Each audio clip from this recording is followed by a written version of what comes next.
Good morning. Good morning. I understand you're interested in hydroponics and aquaponics.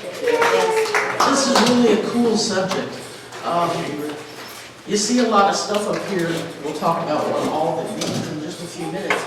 We're going to talk about hydroponics first because I truly believe this is where it all begins.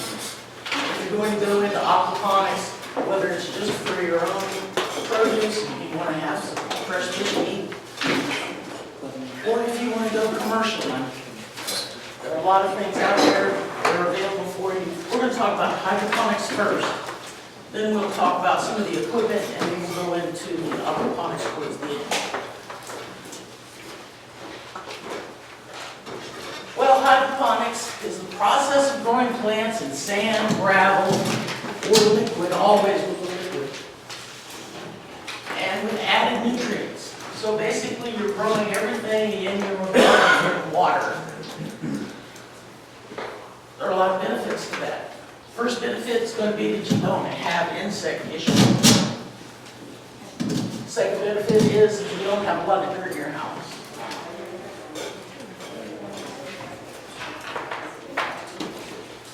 Oops. Well, how does a hydroponic system work? Well, you can see this hydroponic unit here, and I thought this was pretty cool. These fish down here living in this coat. The pictures we're going to see is just going to show you a broad spectrum of the different things that people have created and designed to do these jobs for them. So plants are suspended in water with a pH level appropriate for your plants. Most plants like the water with a pH level between 6.5 and 7. Water-rich nutrients and circulation in the holding tank supply the plant roots with all they need to grow. Nutrients are adjusted as the plant matures and produces flowers or food. Air pumps circulate and oxygenate the water for the roots. Roots float in the holding tanks. Water is recycled. Okay. Whoops. What was that? The water is going to be recycled over several days, so the nutrients are constantly in the mix.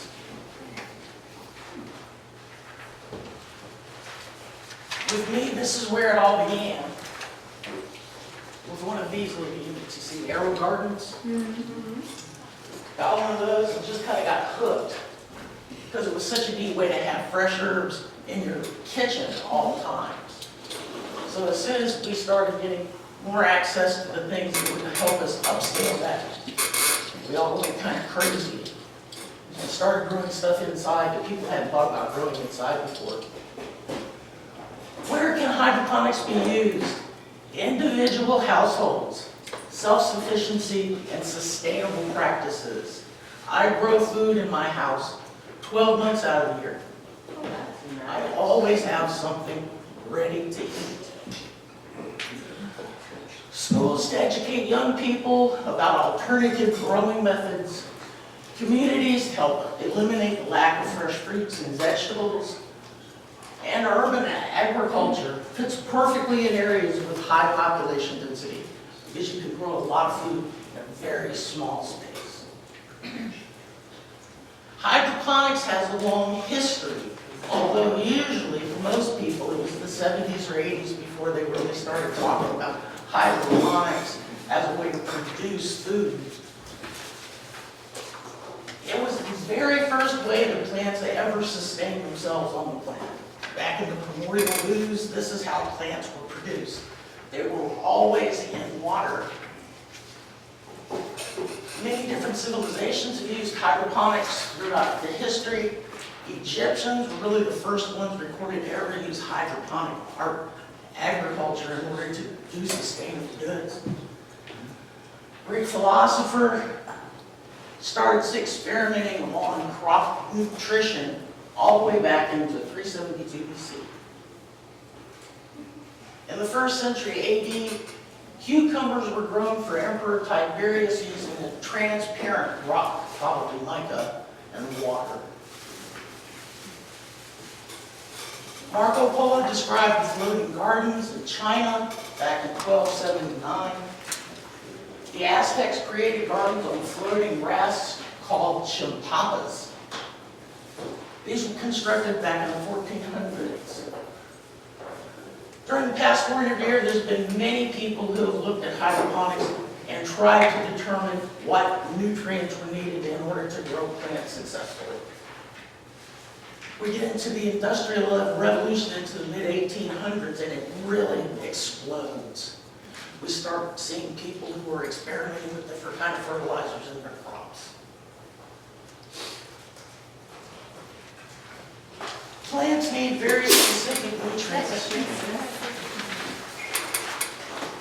When we're looking at the nutrients we're using in hydroponics, it's basically the exact same kind of nutrients that we're using when we're using fertilizers, whether they be commercially produced or organic. But you have a certain list of macronutrients and micronutrients. The macronutrients is where we begin. You can see there's quite a list. Nitrogen, phosphorus, potassium, and calcium. Those are the things that we're constantly adding to our soil in order to help our plants grow stronger. Some people use commercial fertilizers. Bless you.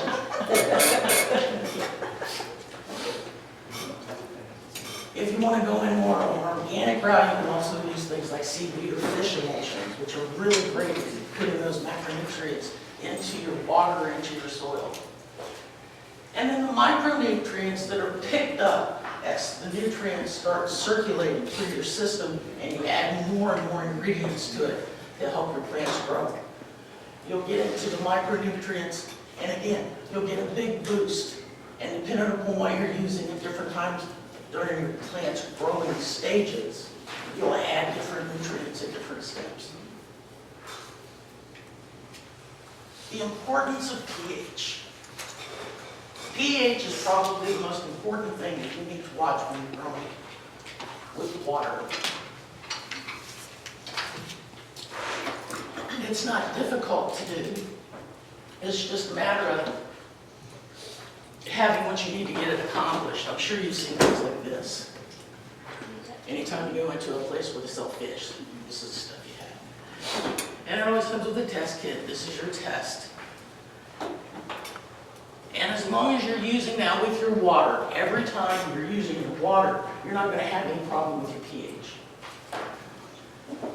I circulate water so frequently in the systems that I use at home that I'm going to test my pH the first time I add water to my system, and then every time I add a gallon, I'm going to test my pH again. Yes? What makes the pH go up or down? Depending upon the water. Here in Seguin, our water is very, very high pH, so we always have to drop it down. That's why you see people that go to the different places that sell hydroponic goods. These always come in little bottles like this, and then you see the pH down in big gallons, because that's what people are using here in Seguin. But it really depends on your water. I collect water at home, and a lot of the water that I use in the garden is from that collection. If you use water from your collection tank, your pH is almost perfect. So it's amazing. Even if the water goes through all the filtration systems they go through to come into your house, the water that's coming out of the sky, running off your roof, through your gutters, through a pipe and into your recycling tank, is purer than what you're getting out of your tap. Yes. I'm sorry, Jess. You're fine. So with reverse osmosis filtered water, because there's places that I go to get my little 1 gallon bottles refilled. Can you use that, or are they still going to have a more alkaline water because they're still technically It's bad? probably, if it's coming out of any caps that's this side of the bronchicals, it's probably going to be the case where your pH is too high. Okay. You're also going to test for dissolved solids in your water as well. And again, it's strange. Your dissolved solids in the water that I get out of my tap here in Seguin is 200 parts per million. My osmosis machine will get it down to 20 parts per million. I go out to my water tank and dip it in, and it's at 6. Oh, wow. So that's really the benefit of having all that rainwater, because it's really good water. Plants can require slight variation in pH. There are some types of plants, especially if you get into some of the exotic Mediterranean herbs, that have a little bit more of an alkaline requirement. But that's because of their basic where they're from. The water over there is a little more alkaline. So that's what they're accustomed to having. So sometimes you'll find that, but it's not a drastic change. Adjusting the pH too drastically at any one time is going to wipe out your wells. So you need to do it when you add the water into the system. Don't try putting the pH down in your system because you're going to overfeed it. Because you probably got food in it and all kinds of things that are going to bring that pH up a bit. So I can't say enough about testing the water. Keep your pH kit and your chemicals on hand, and as I say, every time you put a gallon in, make sure your pH is looking good. Should you test the pH before you put the gallon in? Of the water that's Yes, in the gallon? yes. I always let my water sit and get room temperature before I add it into the tanks. And I'll treat the water in those gallons. So I have kind of a formula. I know basically my water needs 20 drops of pH down in order to get that liter of water to the pH that I want it to be. Commonly used growing media. Coconut fiber is really a good growing medium. It's inert. Don't have to worry about bugs wanting to get into it. It doesn't degrade. The only problem with this in using the coco coir is that sometimes it can get out of the baskets and float around in your tanks. If you're running pumps inside your tanks, that can be a problem because the pumps will try to suck this stuff up and then you'll clog your pumps. But it's really a good medium. I even use it on plants that never touch water that I'm taking outside to transplant. This is how I'll start them. Expanded clay. This stuff is really useful. It not only gives your plant's roots something to hang on to, but it also is good at helping you block the light that goes in through the different feed holes. Because any light that gets into your tank is going to automatically start having the plants grow. And we'll talk about that too. Perlite, again, if you're running a pump, particles may be an issue. But if you're just running a basic hydroponic system, the perlite will work. Sand will work, vermiculite will work, and my favorite is the rock wool. Yes? Rockwool used to be another name for asbestos. Is that asbestos, this material? No, actually, Okay. this is made out of igneous rock, known as Okay. basalt and slag, and it's put in a centrifuge. And that's how they make these pieces right here. But it doesn't have anything with asbestos. It's actually a pretty interesting material. I'll pass them around. Let's take a look at it. They come in these little blocks. You can get the blocks in pieces as big as 100 sections per flat. This is the rock wool? That's the rock wool. So can we have students that are interested in rock wool? Where do you suggest Usually, that's the best price point? the best price point is on Amazon? Thank you. most of the materials right now are cheaper on Amazon. I've found that there are a couple things cheaper as far as pumps and recirculators, air stones, you can get a little cheaper from Walmart. Why is that your favorite? It's my favorite because it holds moisture really, really well. I'll take a tray of this stuff with 100 of these little sections, and I'll soak it overnight. And I want it soaked. When you pick it up, it should drip. You're going to pour the water off. You're going to let it set about 24 hours so that all of that water gets soaked into the very center of each one of these little capsules. You can see that there's an indentation in it. That's where your seed goes. Then you're going to very carefully with your fingers, when it's wet, it's very pliable. You're just going to squish the top and cover that seed, just so light will get to it. When it sprouts, it's going to come right out. It doesn't hinder the growth of the plant. Some people, once they get to the sprout stage, like to remove it from the rock wool. Because if you leave it in the rock wool for very long, the roots are going to actually grow into this stuff. That's another reason why I like it, because it creates plants that are nice and sturdy. It does not degrade over time. So that is one thing you have to think about. A lot of people use this stuff once and they throw it away.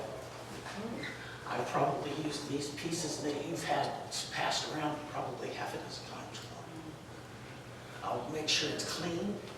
I'll put it in a sink with peroxide and water. Let it soak it up. Rinse it out real good. Let it dry. I'm ready to use it again.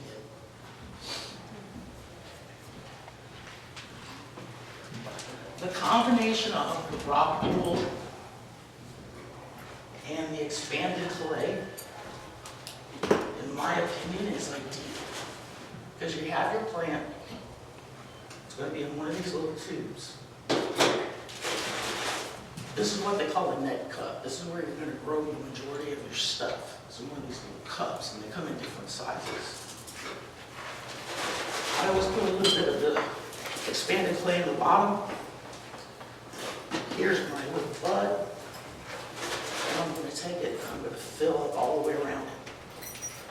That's going to do two things. It's going to hold that little plant right there very securely.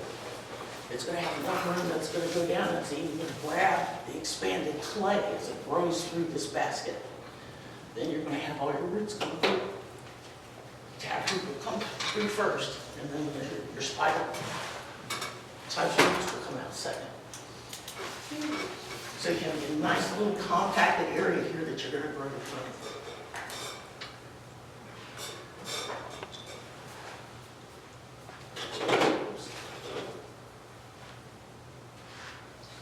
So those are basically the types of media that people are using at this point. All right, advantages. No soil-borne diseases or insects. The only thing I worry about when I get into my garden is whether or not I'm going to make sure that I clean my tools well enough that I can use them inside again. Because if I use the same tools I use inside and outside, there is a good possibility, unless I got that Clorox wipe, that I can transfer some of the bad things in my outside garden into my inside garden. So I have two sets of tools. I'm just not that much into Clorox. So, it's things. Uniform water availability to plants. This is really important because some people will fill up their container and then they'll wait until it's got that much left to add the water back. You've got to keep a constant look on these plants and make sure that it always has sufficient amount of water. The less water and nutrients needed to grow the plants that I grow inside than when I grow outside. I have a tank that's 15 gallons. I can recycle that water for that 15 gallons for up to 6 months. And it's going to water my plants every day. Now, I'm going to add fresh water to it constantly. But that water's going to be in there for a while. Root zone heating and cooling is possible. I know in our house, the way we have our units set up, it can get really hot in there, especially under all the grow lights.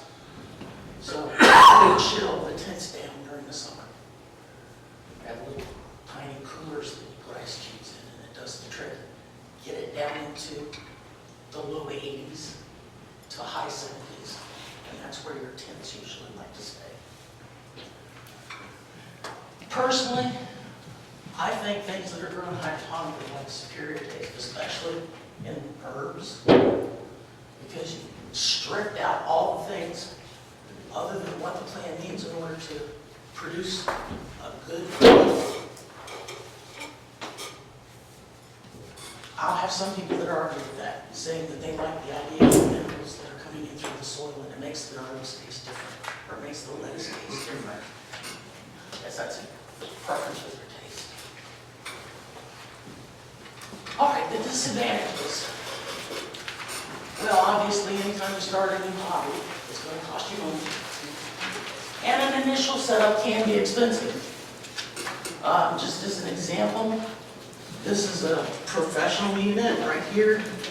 That'll run you about $250 for a piece of plastic lid and some tubes. And that's not with the pumps or anything? That's just the container. Wow. However, I can create something that works just as well for $1.75. Yeah. So there are ways to get around the fact that it's expensive. Probably the most expensive thing through the whole thing is the chemicals. But you hopefully will get to the point you buy them in big enough bulk, they last you a long time. I grow constantly, and this will last me a year. And it's right around $30. I use powders. Some people prefer the liquids. I have two big standard poodles that are rambunctious, and they love coming in playing when I'm in the room where we grow all our plants. The liquids, I just always worry about them spilling. And that's just my preference. I use those because they're easy to clean up. Take less space. Again, I would have to buy gallons of the liquids, where this is gallons and gallons of the dry.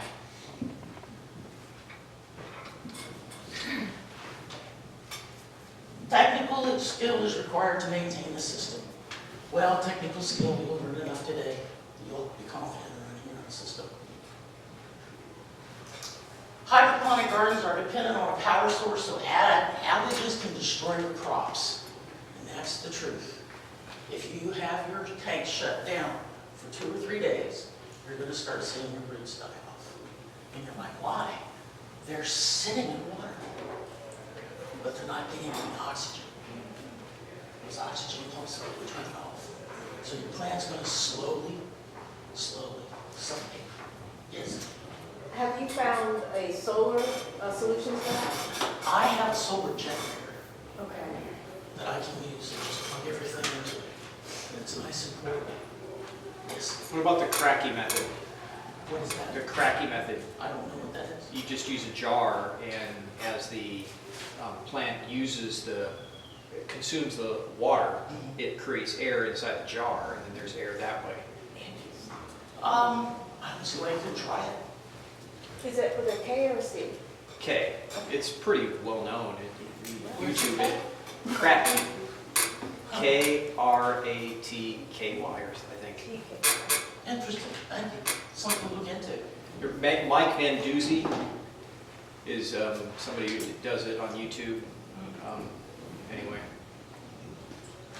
If disease is going to appear in one plant, because they're all growing very close together, you're probably going to see disease in all your plants. First thing you do is going to pull the plant that you know is the worst affected and see if you can treat them.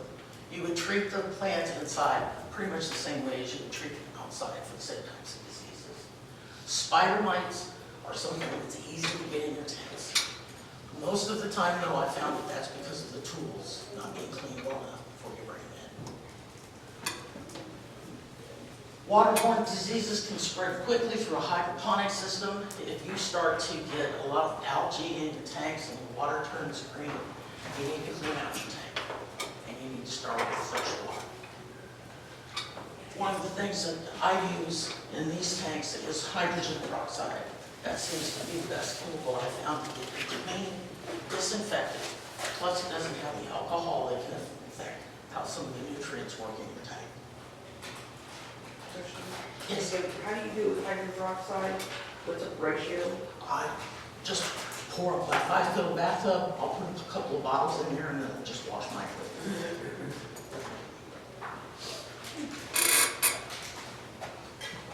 There are basically 4 types of hydroponic systems. Yeah, cracky is a wick system.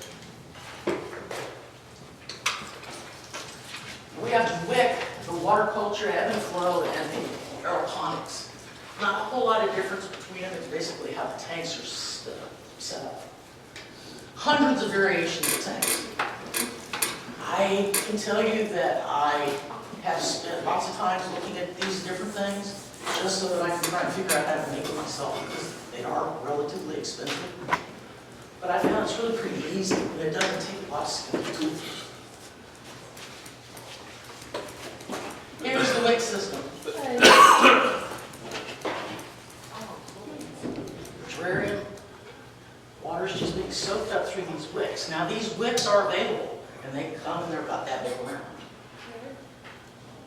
And you stick them inside the bottle or any kind of container and wick that water up. And it's amazing how much water transfer can go from the bottom tank to the top tank overnight. It's going to be such a severe amount that you're going to have to add more water into your fish. It's What are the wicks made out of? cotton wool. Yes, This might be silly, but can you use lantern wicks, like old lantern wicks? I wouldn't see why not, Okay. because they're basically the same thing. Yes. So that, right, they just picked it up to refill it, or? Yeah, they'd have to pick that insert up. It looks like it had a big plastic jug and they cut it in half. Yeah. And they've inverted the top, so yes, when they would fill this up, they're gonna have to take this part off. Those are just like those 5-gallon jugs for water, the That's blue what I was ones? thinking. Yeah, It's Looks like they cut it in half. Yeah. And use the top part upside down. Yeah. And then use the other Well, part. that reminds me of the filtration system that we had for the fish and our science experiment. They just had the filtration in the fish right there. This is the one system that's not affected by any electrical usage. Oh, Yeah, because it doesn't use it. self-sustaining. It's self-sustaining. Nice. And you wouldn't have to watch after that tank because it's using that wick method any more than you have to watch after anything else. So all of them are going to have pretty much equal types of maintenance. Okay, the water culture system. This is your typical system that you see in most places that do hydroponics. It's the simplest of the active hydroponic systems. And by active, we're actually putting pumps, air stones, and those things in for. Yes. I'm sorry, I just thought of something on the last one, with that beta fish, does that mean that it likes the pH level of the 6.7 or 6 to 5.7? Okay. And we're going to talk about a whole list of fish that all apply. Okay, perfect. I was gonna say, what is the feed on? Oh, you have to feed the fish. I don't know exactly how we would manage that. I mean, obviously, it's sitting on top of the counter. Well, The only thing I can figure is fairly small, because this is the stove in the background. So I'm thinking maybe this is more than maybe a 2-liter bottle. Well, they could put a hole where that water level ends, they could put a hole just barely above it and just have a little thing where they feed the fish there. Yeah. pick it up.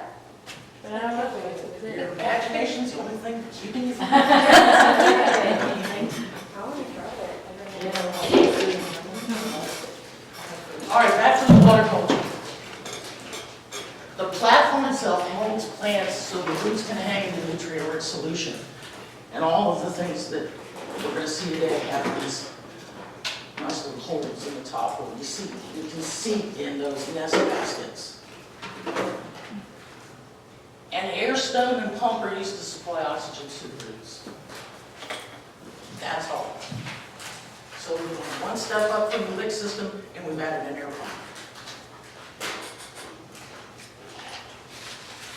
The ebb and flow system works great in the tubes because you're basically turning a pump on several times a day, and the water is going to fill up the tubes.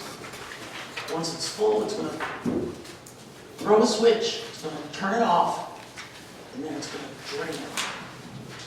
So the plants are actually going to spend the majority of their day just in the tube, hanging out with the roots. There is no water in there unless you force the water back through the tubes, and then it will drain back out. Most of the time, if you use the ebb and flow system, you're using that pump every hour for about 15 minutes. So it's going to not necessarily if you're using the tubes. It's not going to need your air stones because it's going to get plenty of oxygen. But you are going to have to have a pretty substantial pumping system because it's going to be pouring a lot. Yes. Is this what, commercial? More commercial people will use this particular type.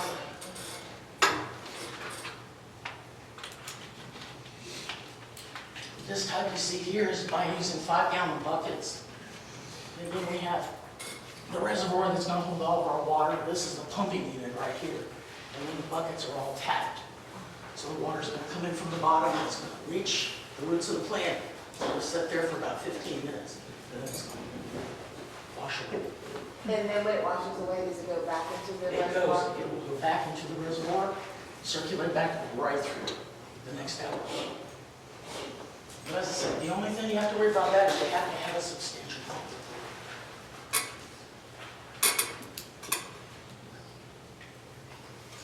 And then the aeroponic system. This is an interesting system because your water pump is going to be down here in the bottom of your tank. So your tank, the holding tank is actually here. And instead of having water all the way up to the bottoms of these baskets, it's going to use jets and the pump to spray the roots with water. And again, in most professional setup, that's going to happen 15 minutes every hour. So it's going to be 45 minutes without anything, 15 minutes with the water on it. The systems are interesting looking because they look like a big rectangle, and the top has a peaked roof on it. And that's where usually the plants are located.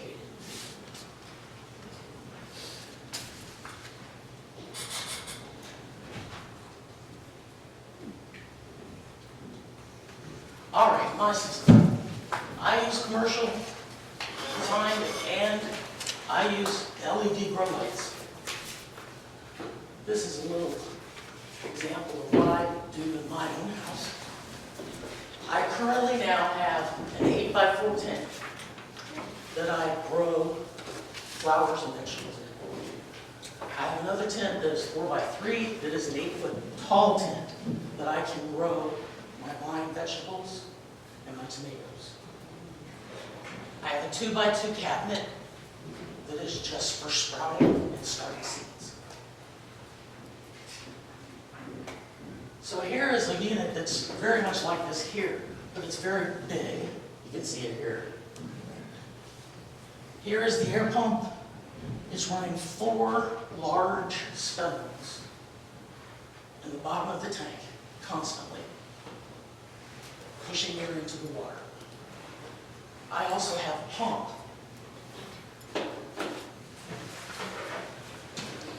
that's going to attach to this tube right here. That's where my pump is going to go. And then every so often I can have that pump water through the top and actually drench my roots from the top. So it's getting kind of a double whammy. It's getting all the water from the bubbling water underneath it, and then every so often it's going to get watered again.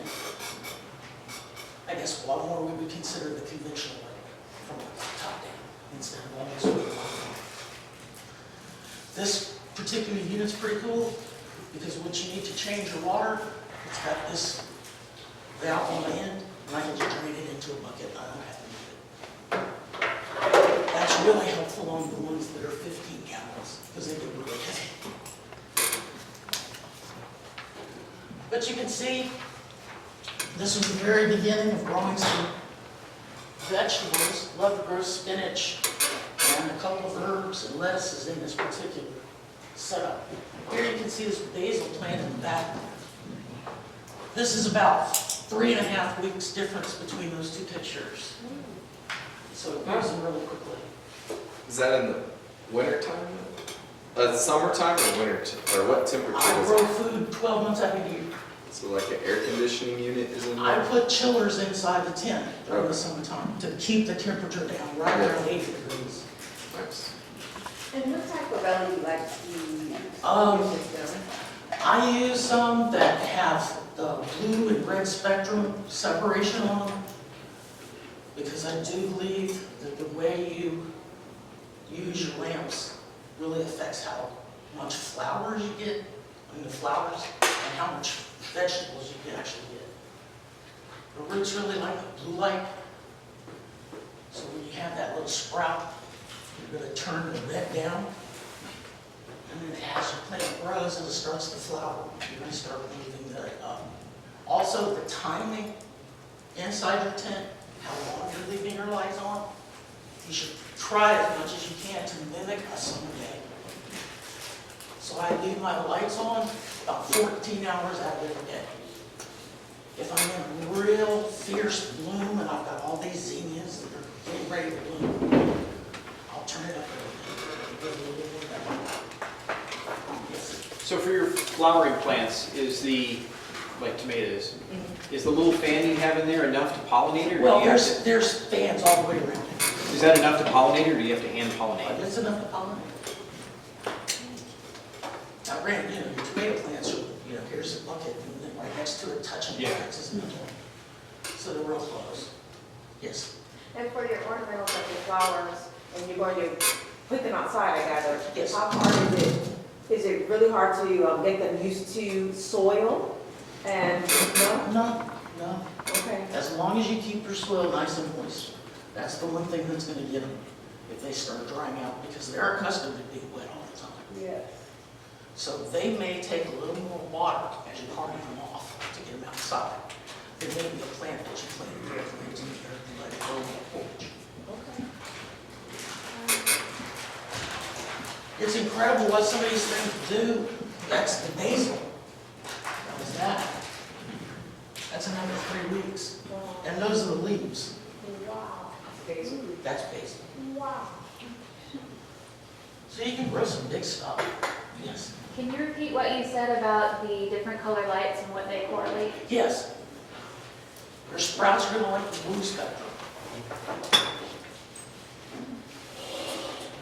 And you're going to do it in increments as they grow. And then if you're into a bloom, you want to move it towards the red.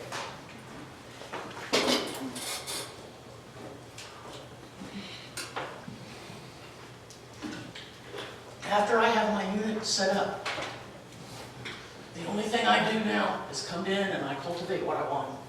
I never take more than will rejuvenate itself. Unless it's just acting like it's getting kind of bitter, then we'll start with some seedlings and start from scratch. You don't have to worry about the leaves being dirty or anything. No, It's kind of, it's pick and eat. I like the sound of that. Yes. No, it's probably a dumb question. No dumb questions. And that. With so much that you're plugged in and done, is this going to jump your electric bill? It has not jumped my electric bill. Curious. Now, one thing that people do, and we'll talk about that, wiring it all up here in a little bit. But what a lot of people do is they'll take the room that they're using, their hydroponic units in, and they'll go out and they'll change their breaker out for a 30 amp. And then you have that extra juice. Although the things that you're using really are not taking that much electricity. If you're using LED lights, they take hardly any electricity at all. The pumps that you use are these called smooth, quiet pumps that only, maybe a flashlight worth of energy for a month.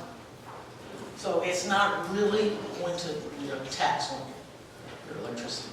I haven't noticed a difference. And so you just run one long, heavier duty extension cord from your house outlet just out to your yard somewhere where this is set up? Is that? No, this is all set in my house. Oh, it's indoor, inside the house. Yeah. That makes sense. For some reason, I'm just thinking that's sense. Now, some of the things you use have big long cords on it because they know that you're going to be Yeah. trying to figure out where you're going to put it. Fans and things like Exactly. that. Yeah. Yes. What limitations have you found growing indoors on what you can grow? I can't grow root vegetables. Yeah.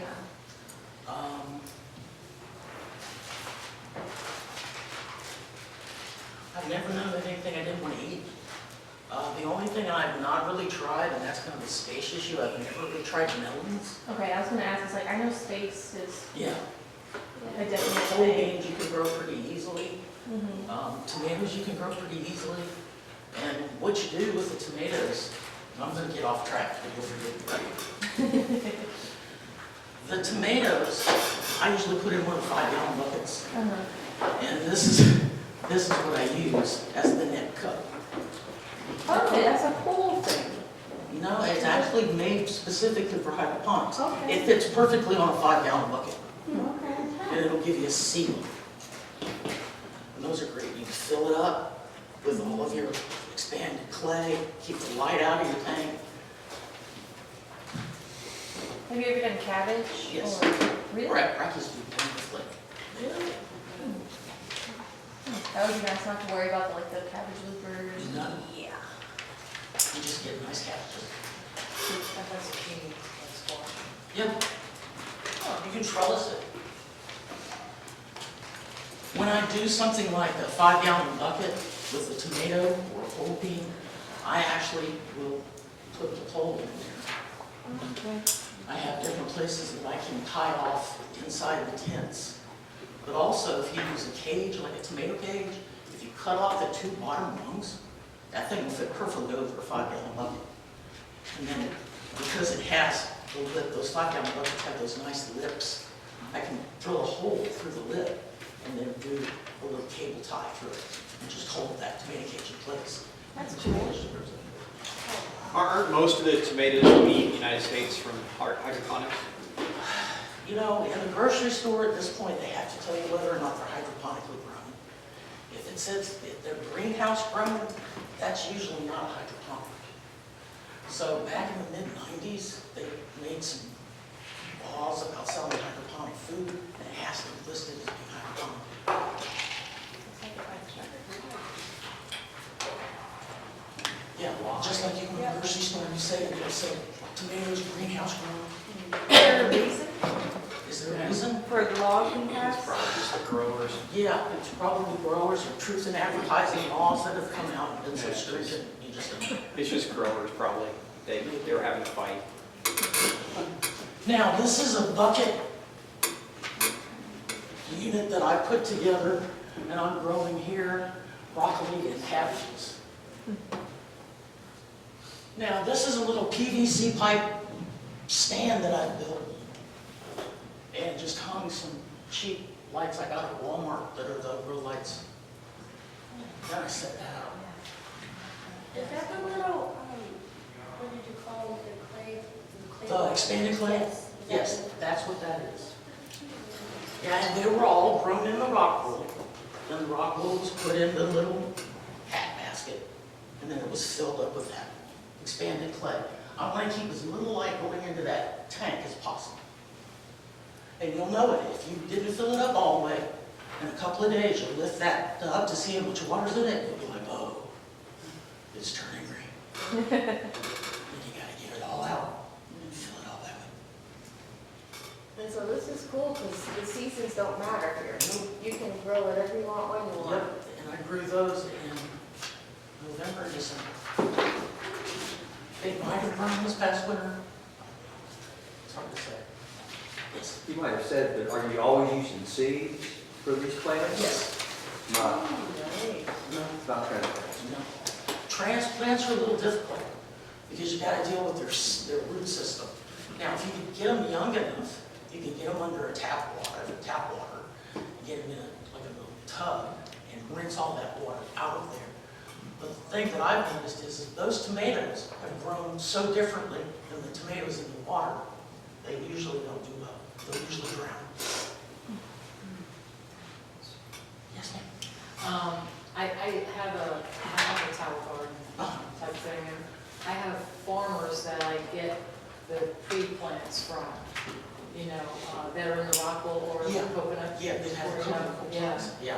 But the thing about it is that the plant itself is cheap, but the shipping is extremely expensive.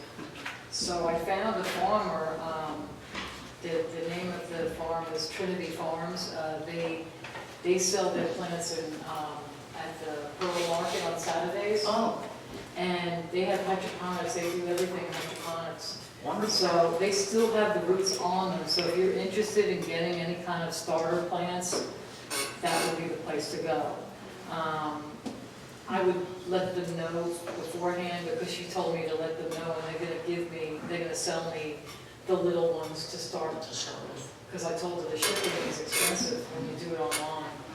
So she said, yeah, I mean, it's only like $1 or $2 for the plant, but then you're paying like $5 to ship it, Yeah, you know? that gets expensive over time. Yeah, it does. Now, I start all my seeds in my 2x2 unit. Now, all of these units have filtration systems on them. So one of the things, if you want to grow a lot of herbs, which is what we did, we grow lots of herbs, you know how they can smell. You walk in the room and it smells like pizza. The filtration will take down some of that smell, but it won't take all of it away. So don't grow anything you don't want to smell if you're growing it in your house. I think citronella, after a while, might be a little harsh. You have to smell that every day. 5-gallon buckets are the best. And again, these bucket hats, they're really cool because they fit right there on top. And then when you're wanting to inspect your roots or you're looking at your water system, all you have to do is just pick it up. Are those through Amazon too? No, the only place I've been able to find these is a place in Manchac. Manchac. How do you spell that? Manchaca. Is that how you say it? I always, that's Some what I never. people, some people pronounce it Manchaca. Yeah, that's how I always said it, but Yeah. then people, I always thought it was just the road, and then I found out that there was Yeah. the area, and Mhm. people were like, it's. So what is that called? Well, it is off Manchaca Road. Yeah, the guy I got them from calls them bucket hats. Manchaca is the city or Yes, is it's a it the little name town. of the place? It's a little town. What is the name of the business? Bright Idea? Bright Idea. Bright Idea, thank you. And they have, in the back room, they have Aqua Ponics systems already set up. You can take a look at that. Yes. Do you think you can grow dwarf trees? In hydroponics, no.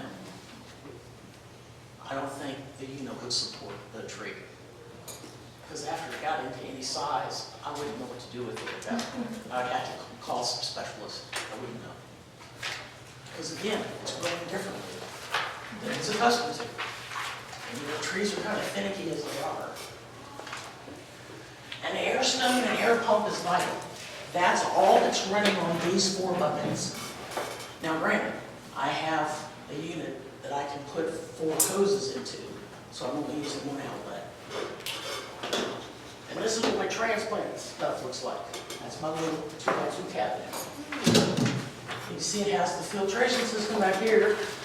These are the kinds of lights that I run. And these have already been, these are tomatoes, and they've already been put into soil. And they will put in there so they can get some good light. So this is where it all starts, at least in my house. Now, if I were planting in coconut coir, I would treat it more like I would soil. If I have all my roots wrapped up in that coconut coir, I'm just going to take them out, intact. And I'm going to put it in my basket, and I'm going to put soil around. So it's not necessary to do that. And for some reason, the coconut coir, the roots stick to it, and you'll actually be derooting the plant as you try to wash that off. So do you take the coconut coir out? I don't grow anything in coconut coir unless I know it's going to stay there. It's never a situation like I could with the rock wool, to take the rock wool and just have it use. I can't do that with coconut coir. Because it's really hard. Yeah, it's just, And the roots get really, they really, get yeah. really entwined in it, and the coconut coir itself is kind of sticky. And then you can stick to it, and then when you wash it off, you'll notice, because I've done it, and you'll have like a third less roots than you have in your stuff. And that's not what you can do. Are those round things? Are those, is that circulation? Yeah, that's a filtration unit. That's for the water then? That's for- No, it's just air. Yeah. Because even if I have transplants in there, I wouldn't want to put them in a locked cabinet. Because when the air oxygen supply is going to deplete over time. Right. So even if it's closed, I'm going to constantly make sure that there's oxygen. So that's in your house or in the garage? In the house. In your house. And if you notice in the one previously, I grow stuff in rug, on my rug, my carpet. Oh.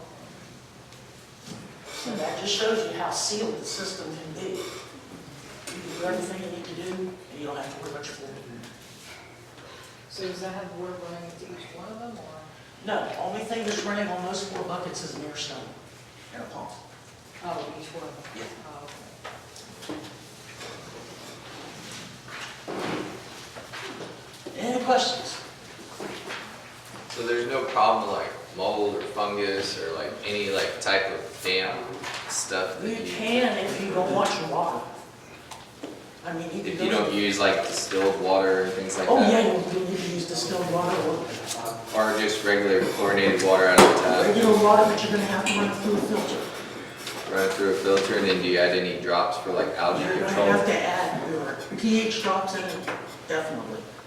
If you're pulling water out of Sabine, you're gonna get the pH down. That's what you need. Do they need any nutrients? The plants, yes, they need quite a bit of nutrients. So do you add the nutrients in when you add new water? You add it once a week. You feed them once a week, and you just get on the schedule. If you feed them the same day every week, they're gonna love it. So you check the water every day or every week? Yes. My first question is, you bought all this stuff. It's an investment for you because you say you grow 12 months a year, so obviously it's an investment. When I think of growing things, I think about my total cost. So when I think about a total cost, then I think about my return on the vegetables I'm actually receiving, and we can cook in our kitchen some way limited on it. So your setup, what you've been talking about, it takes 2 seasons maybe to pay for it versus buying the vegetables outright, you know, as far as a... Let me give you a comparison, maybe Yeah, this will please. help. We came here to Sabine with the hydroponics, something that was already established. But we wanted to grow stuff outside as well, because, you know, it's fun to grow stuff outside. These 6 raised beds, the soil, the sealant was more expensive than my setup for everything. Okay. Right now, you can get a tent for about $180. Okay. That's all it costs. A circulation system is going to cost you about $120. So do you have like a separate bedroom or part of your house? Yes, we have a You room. try to... We have a room that is dedicated to our That's hydroponics. what I thought you said earlier. Yeah. That's what I'm saying. Thank you. I have a question. Yes, ma'am. Do you have to hand pollinate the No. ones that you? No, No. never had to. Oh, I constantly have fans, and I have fans situated all the way around the tents, Oh, so that they're hitting them all different directions. so you have, where do you get those little round fans that you have? Order them on Amazon. Oh, okay. They come in a packet too, and they're really cheap. They're like $20 for 2 of them. Nutrients. This is no different than you're going to use outside. You could do this same treatment with your plants outside. It worked just as good. The only thing that's different is these are actually water soluble. A lot of the things that you'll get that's in powder will say water soluble, but this has gone to the extreme. And that's so that you don't have a lot of particles left in the water that's going to settle down at the bottom of your tank. Yes. What company, is it Lotus? Lotus, this is the particular brand I like. It's not the only brand out there. Fox Farm does quite a big variety of different types of nutrients and fertilizers. They are mostly in liquid form. I personally prefer this rather than putting big jugs of liquid around. I just simply mix it up myself. And my nosy dogs, I don't want them in it either, so. Anything they see in a cup that they're supposed to drink. Sure the liquid expires quicker too. Yeah. But these are basically what I have. They have them listed. This is just for the ease of the people buying it. This is a grow nutrient. It's highest in nitrogen. You have a bloom when plants are starting to come to a bloom, and you'll feed them something like this that has a lower potassium, a little bit higher micronutrients in it. This is going to help them bloom. You can also think about things that are happening with your plants. Maybe they look a little bit deficient. You've got different additives you can add in the water. A lot of that is just trial and error over time. The first time we grew something in the units, we just grew a lot of plants and watched them die. By the second or third time, we were getting the hang of it. Now, we didn't spend hours and hours scouring YouTube videos. We simply looked at the information that was sent to us by the manufacturers, and we took it from there. Because we figured over time, where they're growing is in a totally different environment than where I'm growing. So you kind of have to take that advice with a little grain of salt. Yes? Do you recommend starting with leafy vegetables? I would, or cilantro. Cilantro is probably the most forgiving thing you can grow. And hydroponics unit is brand new. It's easy to grow. The Genovese variety is particularly good in the hydroponic units.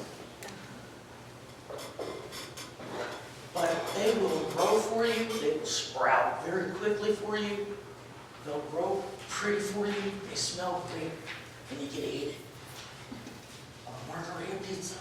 I was going to say margaritas. All margaritas. Yeah, started from seed and it just. Have you ever grown cilantro? Yes. Because I've had problems.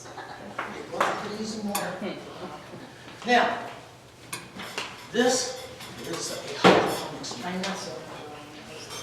This is something that I would normally use for an herb because it doesn't have a big water capacity, but it's great for a basil plant. This is something that would be great for us at the beginning. All I did was take one of these net cups, and again, you can get these, I think they're a stack of 20, around $12 off of Amazon. Net, you say it's a net cup? They're called net cups. Net. No hole in the lid. Stick your net cup in. Now, when I prepare buckets, I always drill at least one hole that's a 1/4 inch. 5/16 will get you a little bit of leeway. And then when you see the tape, I always put a notch in it because at some point I may want to put a pump in this. And it's already ready to go because this is where the cord would go through. Basically, all you're going to do is have your container clean, wash it out with hydrogen peroxide and water, dry it off. You're going to get a stone that is at least half the size of the diameter of the container. This one here, if you look on the bottom, it's going to cover the majority of the plant and the root suspended above it. I've seen a lot of people get those little teeny air stones and drop them in there, and it doesn't work. So you're going to take air stone, you're going to put it in the bottom. You're going to take some tubing. This is 1/4 inch tubing. Do not buy clear tubing. I know when you go to places, that's the first thing you see is all this clear tubing. Don't use it. Use black. It come out recently, it was pretty green. You want the outside to block all of the light inside your tube, because these are more susceptible than actually the tanks of getting an algae bloom. Keep the light out, keep your water clean. That's all you gotta do. Yes. And that's a 1/4 size? That's 1/4 inch, yep. Now, we're going to take this hose, I'm going to put it through the hole here. There's always a nipple on one end. Stick it in there. Now, at this point, you just got to really determine how far away you want your pump from your basket. Me, I usually set them right next to it, so you're not going to have a lot of this.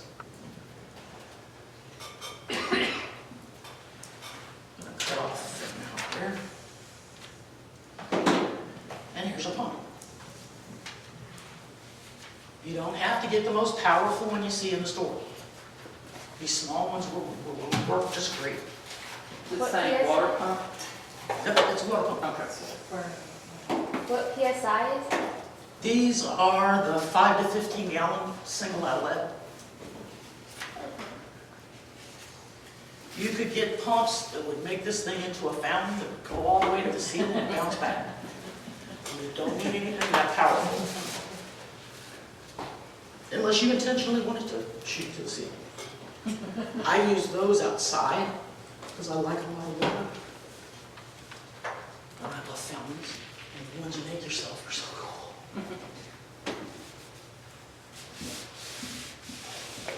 So, here you go.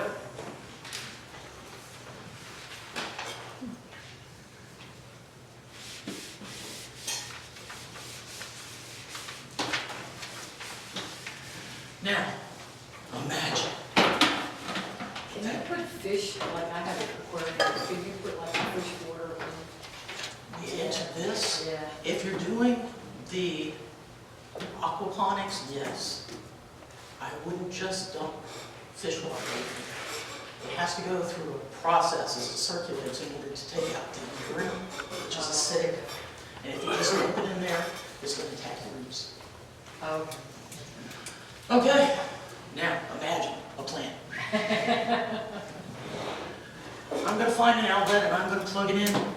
My plant's in there, my water's in there. I've tested it for my pH. I know that it's good. When you look on the side of the bottle, you can see that kind of yellow color. As long as you're looking at something that's yellow in your test, you're good.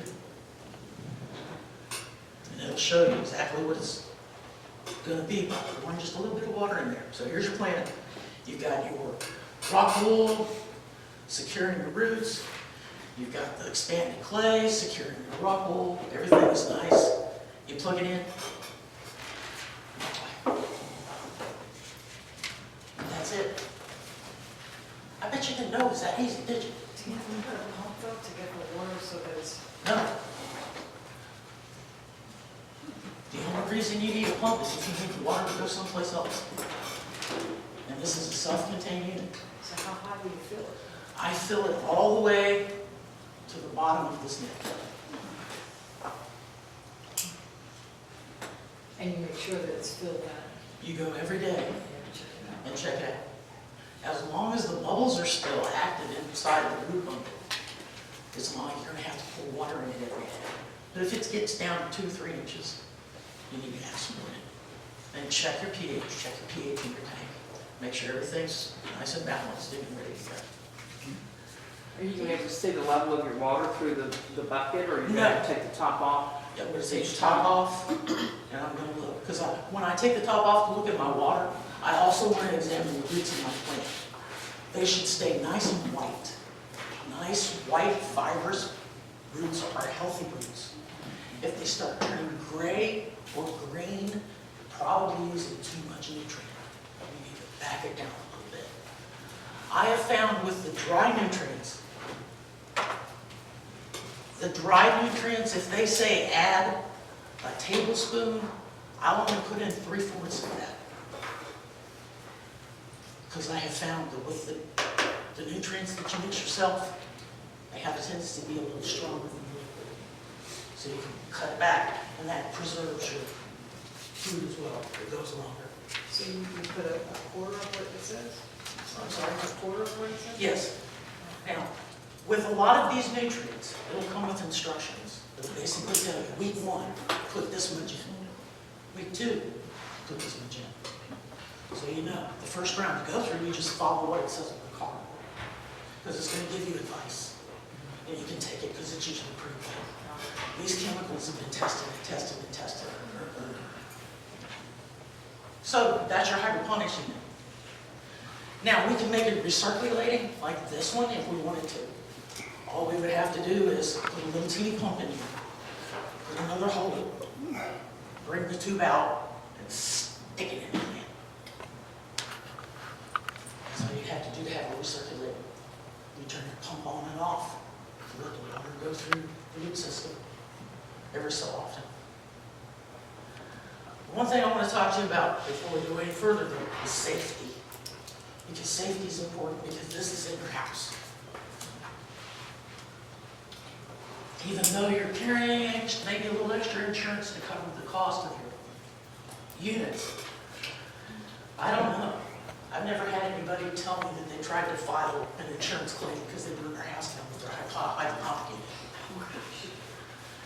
It can happen because you are using stuff that's going to be plugged in 24 hours a day, 7 days a week. So when you go by and you're looking at your stuff, make sure you take a hold of the pumps. Make sure they're not overheating. These things do wear out. And if they start to get hot and overheating, every time you check them, it's just time to replace them. They're not expensive. These pumps run about $9. Safety is key. Start out with one of these. This is one of these great breaker units. I know all the new houses have breakers every so many outlets anyway, but this is just extra. Anything happens to any of your units, if the water somehow escapes from one of your buckets and it gets one of these overheated, it's going to shut all the power down in your tent. And that's what you want it to do. You want it to be shut down. It's a breaker. Yep, it's just a plug-in breaker. And I put it on every single outlet that goes to any units inside any of the tents.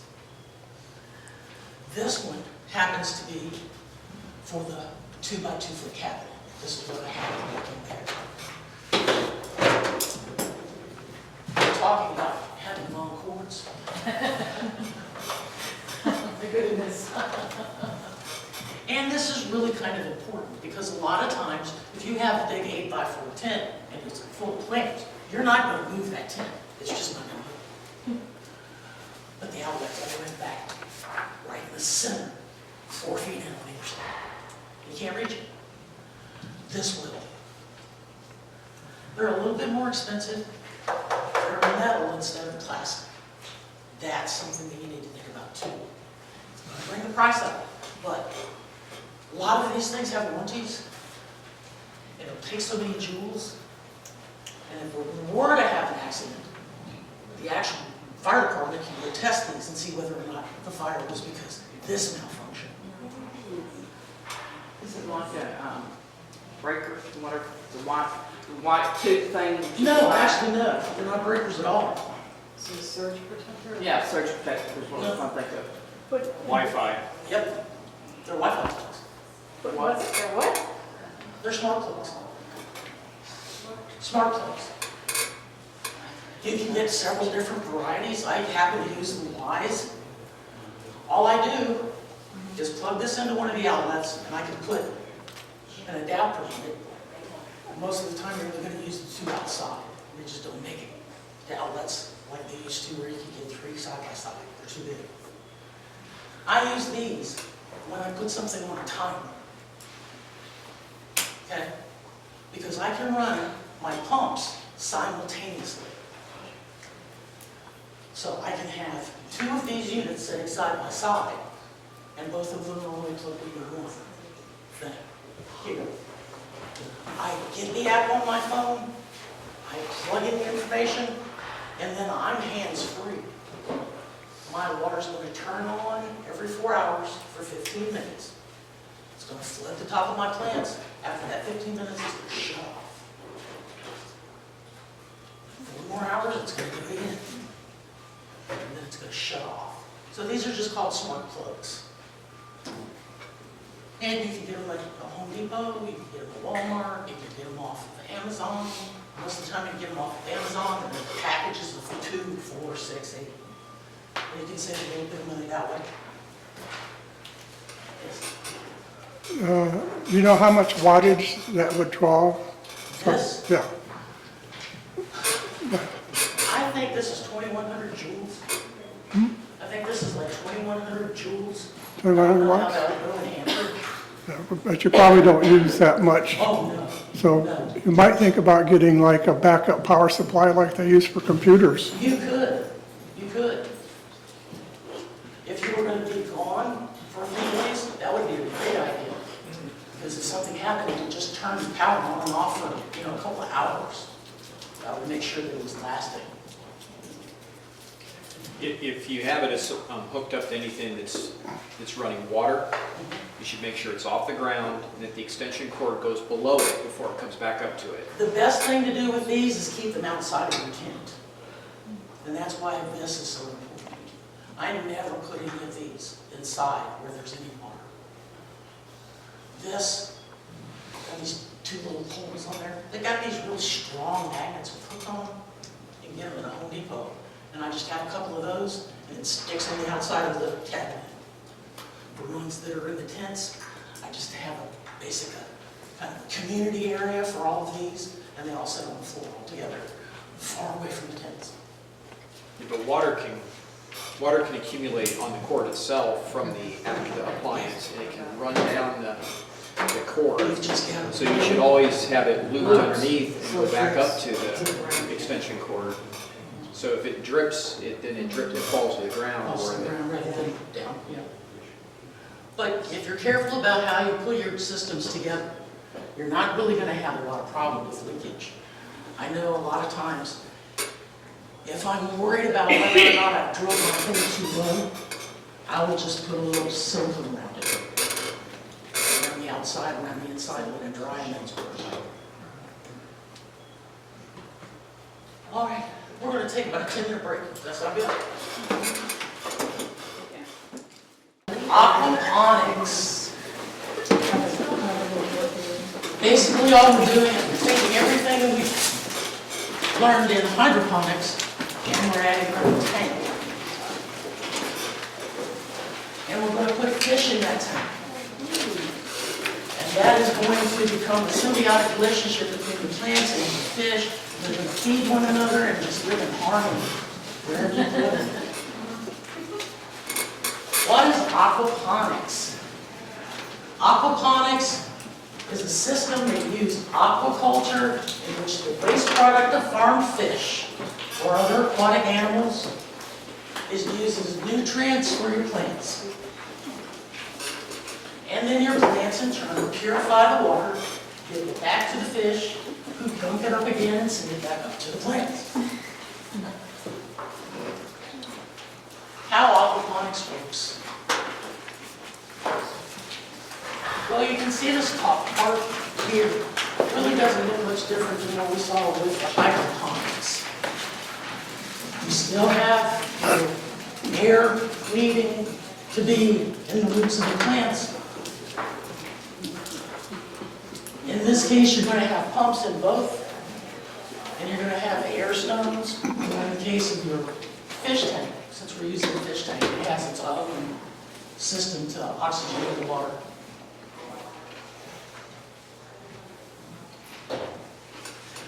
The good thing about this is that it reuses the water more so than it does in hydroponics.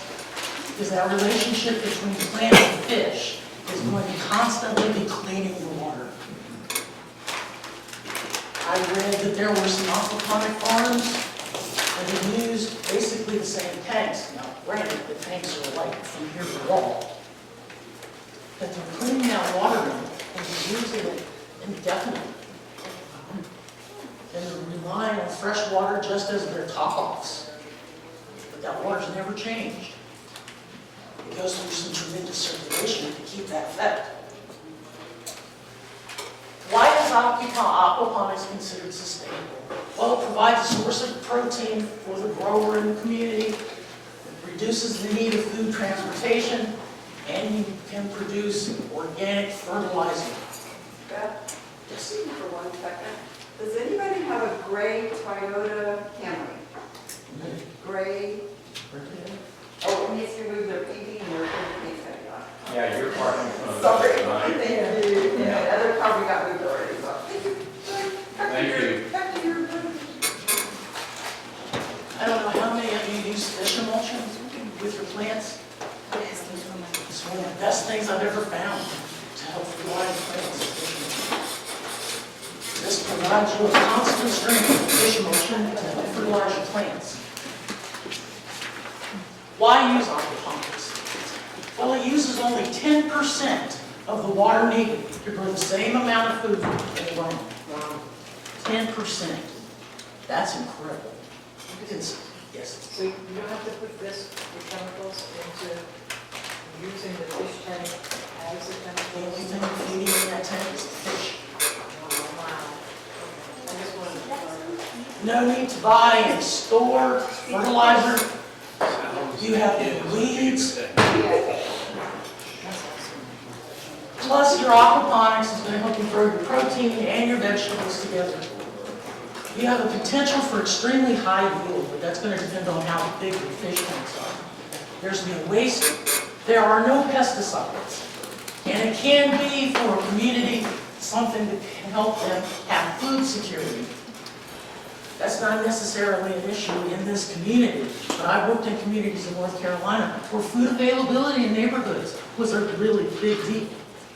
And the fact that the only place that some people could buy their groceries was the convenience store was even more of a problem. So the sustainability is what I'm interested in as far as understanding how aquaponics works. Plus, we can produce food if we're in a drought.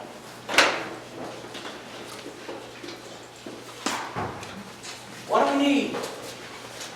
Well, in this case, we're going to use a fish tank.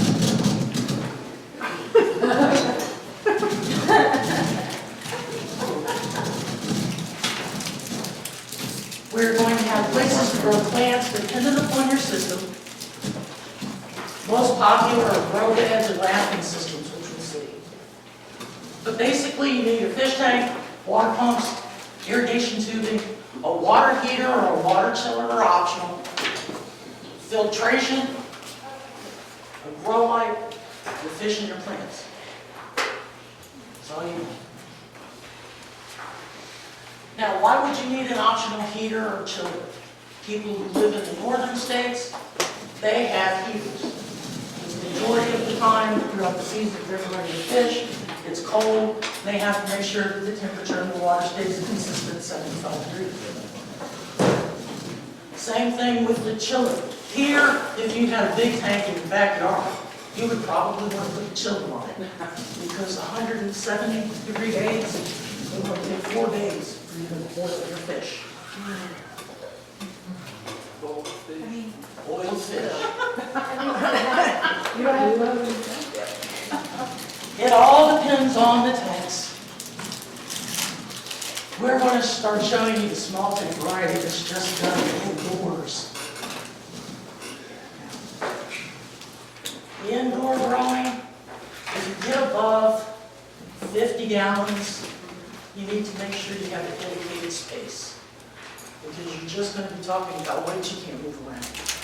Even a 10-gallon tank is full of water. I've seen people lift them. I wouldn't want to be the one doing it. Medium tanks, they can be anything from an IBC tote to fiberglass, steel tanks, whatever you have laying around. Remember the very first picture?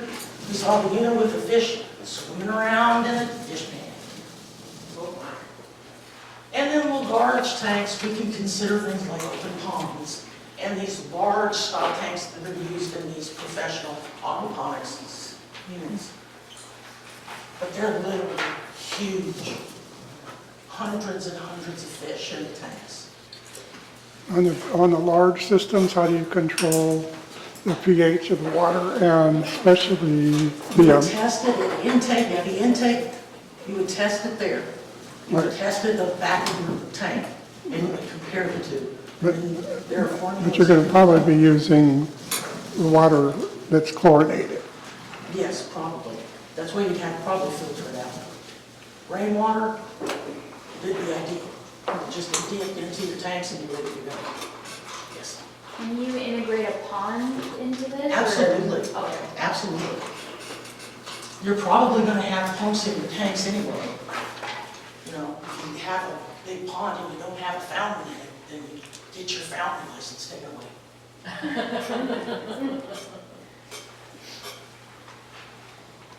But again, it depends on what size you want to do it in. If you can do it in your backyard, great. You can have an open system that you don't have to worry about spillage. If you want a closed system, that you want to put in your house, it's possible with fish tank. And you'll see how to build one that's just a little bit. Make sure all the components to your system are human and fish safe. And this is a list of the things that are safe for both your plants and your fish. In this unit, your fish are going to be more particular than your plants. They're going to be more susceptible to temperature change, more susceptible to pH changes. And there is such a thing as allowing your tank to get too dirty. If you allow your tank to get too dirty at the times you circulate it, you won't be able to circulate all the bad stuff out of your fish tank. It will all settle to the bottom. Do not use any copper in the construction of your tanks, because copper will kill your fish. I knew a guy back in Virginia who dug about an acre and a half pond. It was huge. And he stocked it. And his wife got him online somewhere, and she found these beautiful fountains that you just toss out. And they had a copper top on them. He probably had $7,000 to $8,000 worth of fish in that pond. And in 3 days, he had $3,000 a dead fish. Oh. So you gotta be careful with the copper. It's pretty, it's not good for you. Basic grow beds, you're going to basically be using the exact same things that you would use for your hydroponics. Your expanded clay, your vermiculite, you could also use sponges, lava rock. When you get to a system that's large, you can start using larger things. They actually have expanded clay that come in larger chunks, like softball size or baseball size. Most of the people who are growing though are going to use a medium that's either vermiculite or perlite. That's what they like to use. It stays nice and light and nice and fluffy, and the roots get a lot of nutrients that way. I would not use rock wool in anything. You wouldn't use what? Rock wool. Rock. Yeah, I wouldn't use rock wool in this system. The rock wool, if it's subjected to lots and lots of urea or uric acid, it will actually start to decompose. And when it starts to decompose in the water, it makes it really slimy and it will ruin your pumps. You just can't get it out of the pumps. Why use media grow beds? Well, they work great for small hobby aquariums. They're easy to find components and easy to build. You can grow lots of different plants, and you can make it as big or as small as you want it to be. This is actually a 2-gallon tank. They got a PetSmart. I looked it up. It's $24.99. The cons to using it, it can build up anaerobic zones. That's your urea from your fish. And you may need to clean it out more often than you do with a hydroponic alone unit. Most people I know who use aquaponics, or I've read about them using aquaponics, say that they break down their system 4 times a year. They put that water into a holding tank and pump it back in.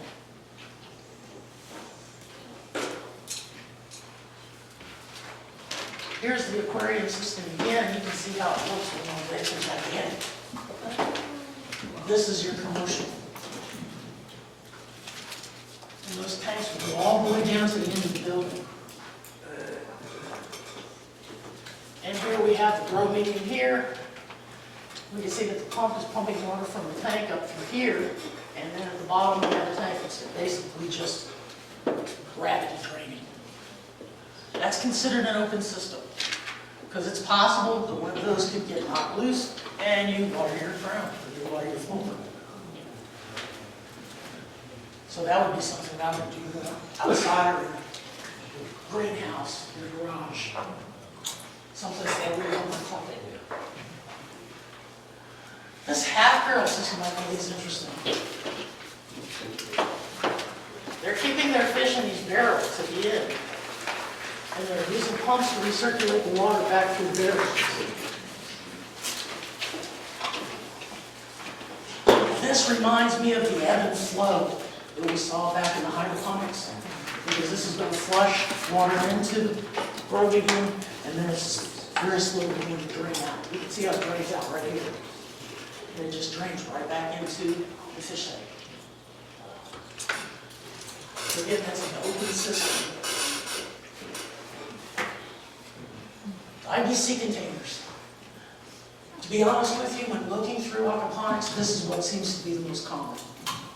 They take these things, they cut the top off, put the fish down here, flip that upside down, and use that to put your vermiculite and your plants in. Then they attach their pumps. Wait, they cut the top off and then they flip it upside down? Yep. Where? I said they would. Oh. They cut this part off right here, and then they flip it upside down. Oh, okay. Then the top part is where you grow your medium, is in, and the bottom has plenty of room for fish.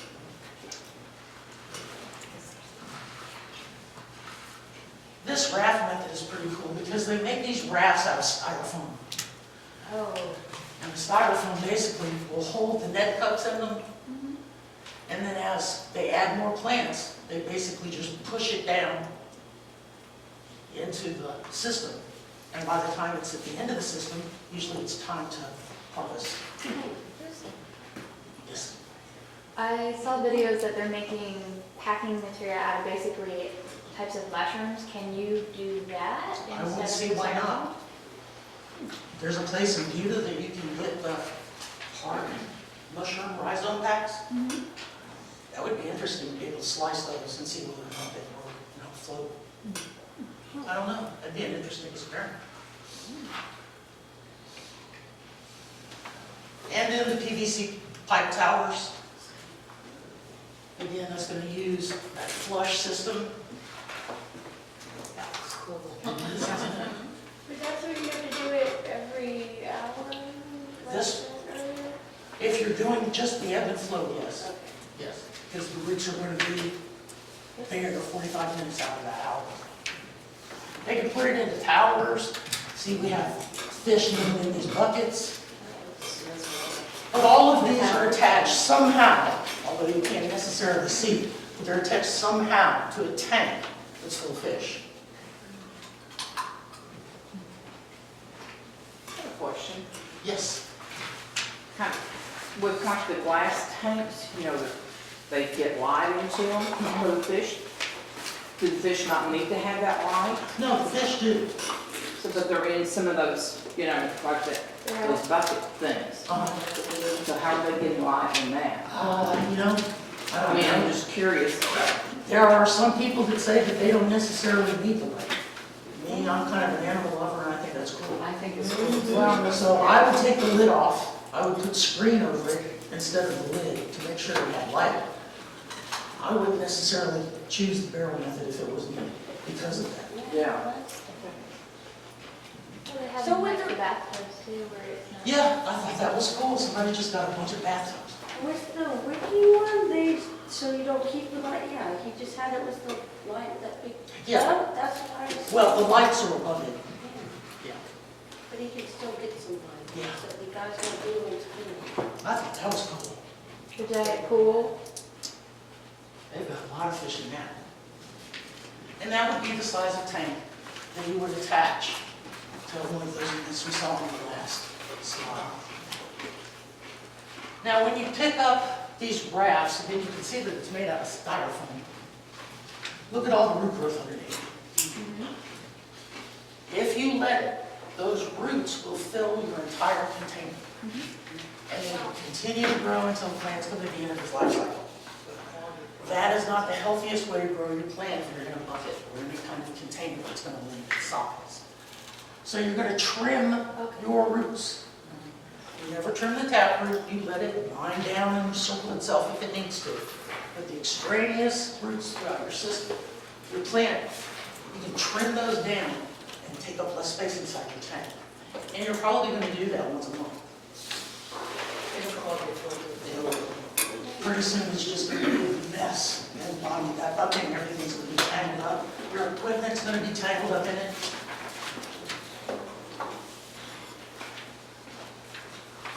What do the fish add to the system?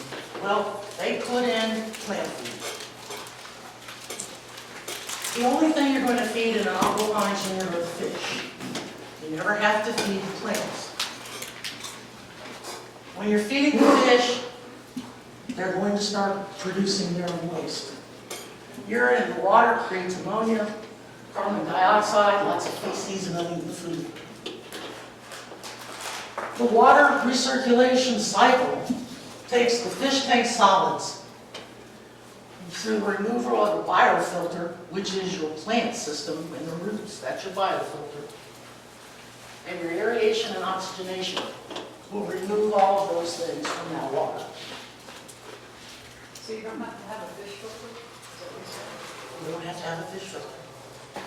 Because you want all of that stuff sucked up and put into the tank. With your plants. Well, the plants are your fish filter. Yes, Yeah. I think she was talking about the stuff that gets settled around the fish tank. Is there any problem with the ammonia, the high ammonia? There can be if you don't circulate it often enough. Okay. And if you were to not circulate it on a daily basis, if you were to say leave it for a week, the ammonia would be so high in the fish tank that it's probably going to damage the root system of the plants. So at that point, you're probably going to have to change the water. Keeping fish healthy. Fish like a pH of about 6.8. It's going to be nice and yellow in your test tube. Ammonia and nitrates are very toxic to fish. That's one of the things we're going to filter out. No, I'm sorry, nitrites. Nitrates are fairly safe for fish, and those are the things that the nitrites are turned into as it's filtered through the root system of the plants. Fish and plants need oxygen all the time by using air pumps and stones. Fish can die within 15 to 30 minutes without oxygen. There is not enough usable oxygen in the water, even if you just changed it, to sustain them any longer. Drastic temperature changes can be deadly. Try to stay within 3-degree range if you're adding water into your tanks. And then again, water chillers or heaters may be useful to you depending upon where you're growing it in your plant. I can't imagine a chiller in Texas, I'm sorry, a heater in Texas, but you never know. Well, we have a freeze. Yeah, we did. I don't know if it was ever cold enough, long enough to have ever hurt your fish if they were outside. When it lost power, you know. Yeah, it would have been a problem with the power. But your fish can have a good skin of ice over the top. And as long as they have that air circuit, they're going to get enough oxygen to survive. So this says fish are sensitive to light. Yes, So they're sensitive to sunlight, okay, not necessarily the light from the incandescent bulbs that you're going to use in your tank. okay. That's fine. But they can actually be sunburned. What Yes. species? I'm going to show you the whole list. Yeah. Here we go. Fish that thrive in aquaponics system. Any aquarium fish. If you go to PetSmart, any place that has an aquarium fish, any of those fish will logistically work in your tank. Yes. Can you just catch a fish? Be careful. Well, No, because you're probably going to bring some organisms inside your tank that they wouldn't have yeah, found they if have you got them. parasites. You might break the law too. Oh. All the species up there, most of them are carnivorous, Depending on the fish, except for like, I think it's, I know tilapia isn't, and I'm not sure if koi is a vegetarian or not either. Now, this says tilapia. It's on the top of the list. Yeah. And the reason it's on top of the list because that is the favorite fish for people who do aquaponics. The fish are not real temperamental. They can actually have about a 9 to 10 degree swing in their temperature throughout the day to be fine. If you had koi, your koi would die. But your tilapia, your trout, your catfish, all of those are pretty sturdy.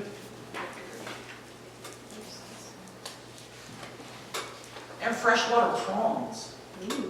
I've only been to a couple of places that actually had freshwater prawns for sale. I don't know if they're available around here or not. Here's the aquarium fish. Koi, goldfish, neon tetras. If I were to build my own tank, and I was having it in my house, and I wanted to make sure that I had a good balance between what my fish tank needs and what my plant tank needs, I would probably use tetras. Anything in the carp family, they just produce a lot of poop. And with a system that's only 10 gallons, you're going to have a hard time making sure that that poop is liquefied so that it can go through the process in the plant tank. And that's really sometimes difficult. Goldfish would be my last choice. Because they really are something. But in the research that I've read, it seems as though people think that if you're doing something, if you want to keep a nice balance in your tank, the tetras are good. Which fish did you say produce a lot of poop, so they're not good? Carlos, the koi is a goldfish.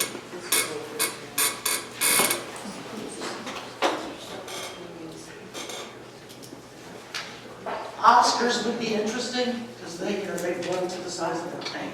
What about the little cichlids? You can do cichlids if you want to. Tilapia. Again, it likes its temperatures in the 70s. It's a little more pH tolerant than some of the other fish.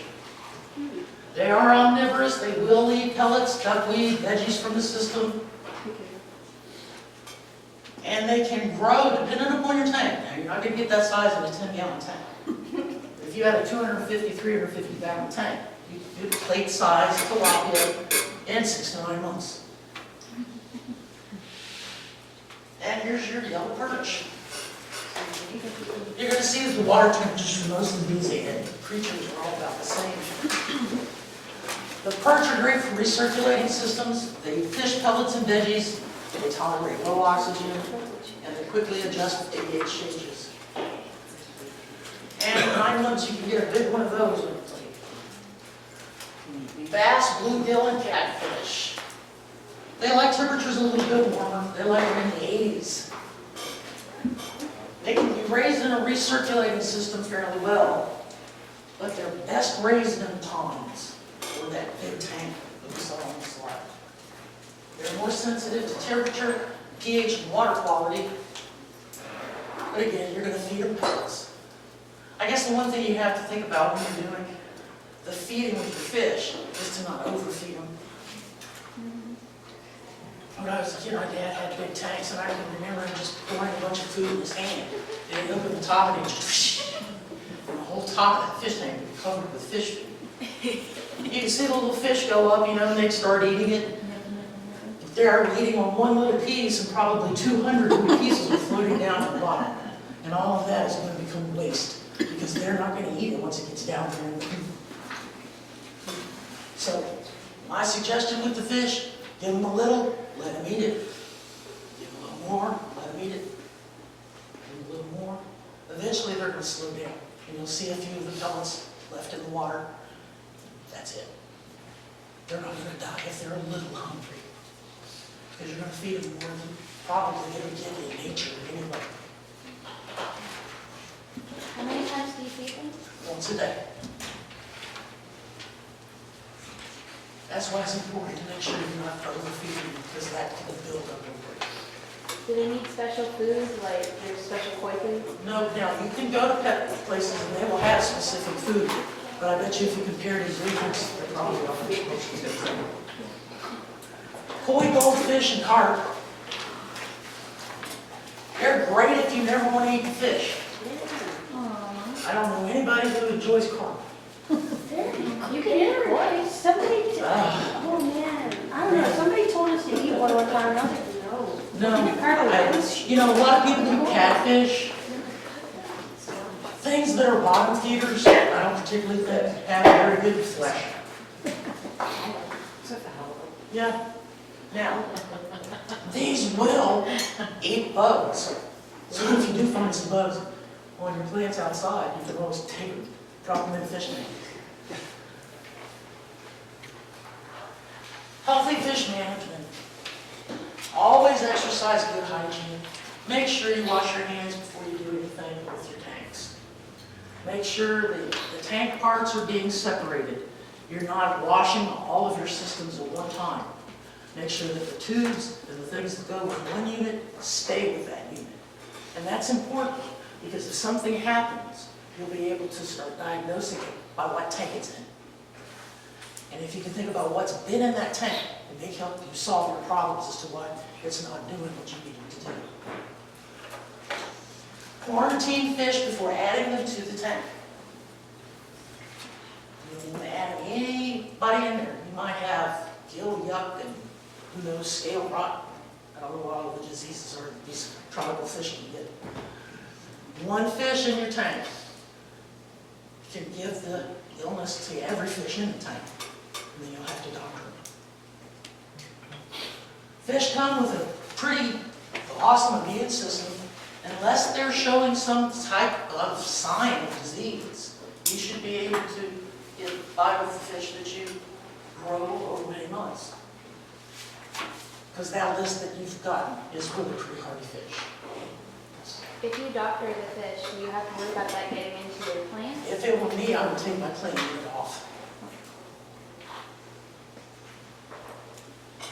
All right, fish will not eat if they're too hot, too cold, or stressed.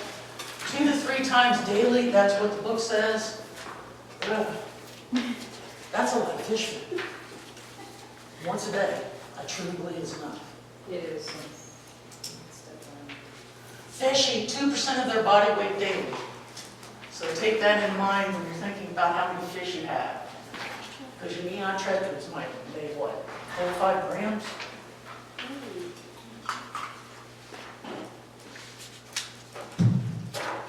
Check the water quality frequently. Again, test your pH. Test your particles per million. Look at that water. Look at the color of it. It should be nice and clear. If it's not, something is growing in your tank you don't want there. Observe your tanks daily. I don't know about you, but if I have a fish tank, the television is just no longer in use. You just sit and stare at the fish. So I don't think if you put fish in your house, you're ever going to have any problem with looking at them today. Keep your tanks clean. There are lots of ways to clean tanks without having to dump it all and move your fish. Really? Oh yeah, they've got all kind of scrapers that run with magnets and sponges that run with magnets that you can do from the outside to the inside. Oh. And every 6 months, you should totally change your tank. Okay? And at that 6-month time, you're going to try and... You took them to take the water out? Pardon? You took them to change the water out? Everything. Because that affects the fish. Yes, it does. But you need to in order to keep your plants healthy. Because that urea will build up in your system over time. And most of the time, within 6 months, the inside workings of that tank need to be cleaned. Do you put the water back after that? I would, Okay. as long as it's not green and it's not showing any kind of signs of disease in the fish. So you say take the water out and put it back in? Yep. Oh, You're going to clean your tank. That's what they call a changeover. okay. By So you need cleaning to- the tank, that means Changing the water. surfaces, the pump, the tubing, the filter, the screens, Everything. all that. Yep. But again, if your water's good, a couple buckets of water, siphon it back in. Mark your calendar, because it's about a day's worth of work, isn't it? It is. Yeah. It can be pretty intensive. I can't imagine what the big factories do. They have those big runways. I imagine they start cleaning a tank, and they get to the end, and then And they start just cleaning start. the tank.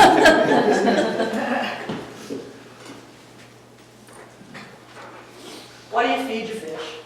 Well, most of them want from 10 to 35% protein. That's something that's going to be on the can. The food that you feed them can come basically from any outlet. I don't think they're particular about any brand. Some of the fish do enjoy supplements, like corn and onion. And you can add variety to their diets by giving them some worms or some bugs. They love duckweed. And that's also a second filtration for your tank. Because that duckweed can filter the water as well. And it's on your fish tank. This might be a weird question. Can you use chicken feed as fish food, or would it be kind of weird to use that? I would have to look at the ingredients and compare. Okay.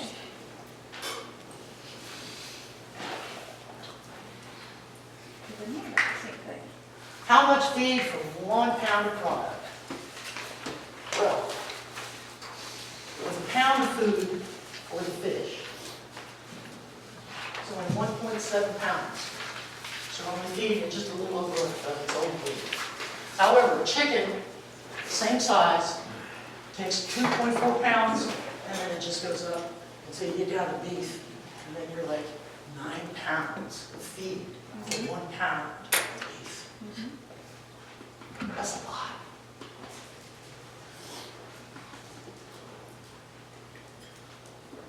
The bacteria cycle.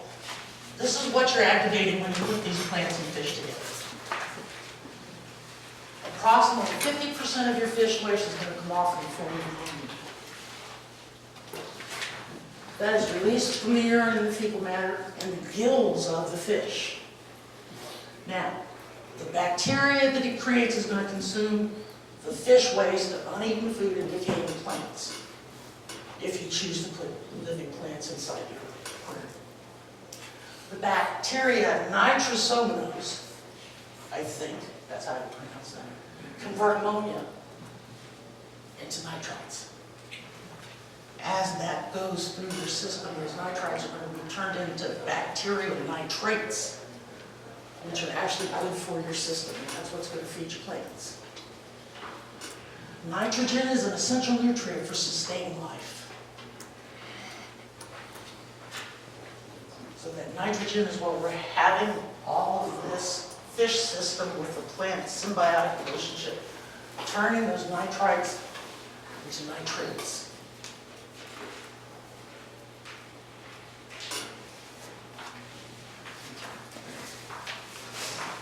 All right, here's a bacteria cycle, and this is pretty common in all tanks, no matter what size they are. For the first 10 days, you will see rising ammonia. Your nitrate levels will rise, and your ammonia levels will drop. This can take from 7 to 10 days. Then your nitrate levels rise, and then they fall.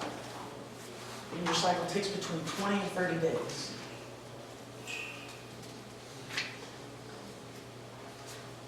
And here we see some of the things you can do to maintain your system's balance, maintain your pH, maintain your water temperature, and do not use pesticides, algicides,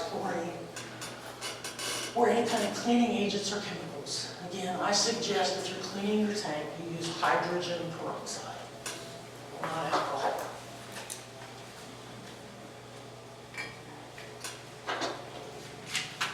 All right, starting the nitrification process. All right, you're going to run the fish tank with chemical-free water for a few days. You're going to make sure your components are working all properly. Your aquarium stock density is commonly 1 inch of fish per gallon of water.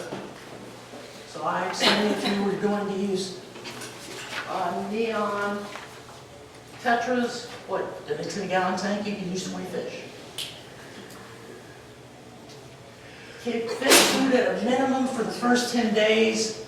Monitor your water quality and your fish behavior.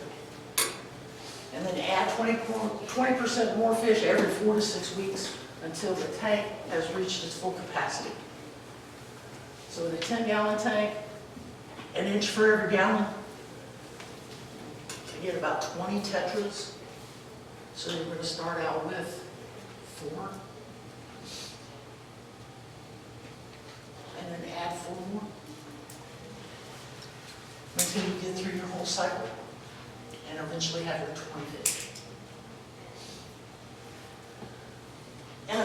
cycle, if you're running your cycle without the fish inside, you can use commercial ammonia tablets and bacteria supplements to break down some of the skunk that's gotten into your system. It's the slimy stuff you feel when you open your tank and start looking at the different components in your tank. You'll feel that kind of sliminess. And that's what the ammonia tablets and bacteria supplements will take off. Use worm tea made from worm castings, or use the filter pad of water from another aquarium or tank. Those will help balance your tank. Again, water testing, it's so important. pH really is the key to having a healthy fish and healthy plants. Here, what do you plant? Whether it's hydroponics or aquaponics, you're going to use the same plants. Again, root vegetables I've never had success with, although I did try potatoes. So the vegetables, you can see everything from lettuce, watercress, peas, cucumbers, peppers. And as I'm sure you'll learn throughout the Master Gardener class, don't pick stuff up here you don't want to eat. Only plant the stuff you want to eat. All the herbs you can grow. Most garden varieties of flowers will grow well in a hydroponic or aquaponic unit. Strawberries, here's your watermelon and cantaloupe. I wouldn't put them in a hydroponics unit because I don't think it would support them. An aquaponics unit, yes. I think it could probably support the bigger things. Now, how do you finagle that with your towers or tanks? I'm not quite sure. But as I said, everybody who does this for a little while comes up with their own tank system before too long. Because you just find out what's best for what you're using it for. Why do plants love aquaponics? Same reason plants love fish emulsion. Nutrients are constantly provided to the roots. Constant temperature, the water bathes the roots. They need less effort without roots. All the energy is focused on growing up rather than out. No weed competition and insects, unless you just let them in your house. You're not going to see them. Lettuce. This is where I'd start. It's easy to grow, lots of different varieties. And it can grow literally in every system. It grows well in the wicking system, the circulating system, the ebb flow system, and the aeroponic system. Tomatoes. Cherry tomatoes are wonderful. Sometimes I've noticed that if you're growing a variety that has those big beefsteak tomatoes, sometimes they can be a little overpowering to your structures that you create to support the vines. So if I'm growing tomatoes on the inside, I'm either growing something that's a super sweet, tiny little tomato, Romas, or cherries. Let me see what the pH level, although they'll tolerate all the way to 7.2, and that's pretty good for most plants. Cucumbers, squash, and zucchinis. In a system like this, these things grow like crazy. It's almost like the basil I showed you earlier. You go in one day and the plant's this big. You check it, you talk to it, tell it it's a pretty plant. You want it to grow big. And the next day when you come in, it's this big. And I was like, oh my gosh, you pretty little plant, you grew so nice. Such a good boy. You really are. And you'll see the growth come so fast when you're using water. It just, overnight, can bring such tremendous changes. Yes? For bigger things like the zucchini and squash, if you're doing a raft system, do you have to worry about that weight? I wouldn't put them in a raft system. I would put something like that in a system where I would be able to create some type of support for it. Whether it would be a panel, wire screen, or whether you wanted to just use posts.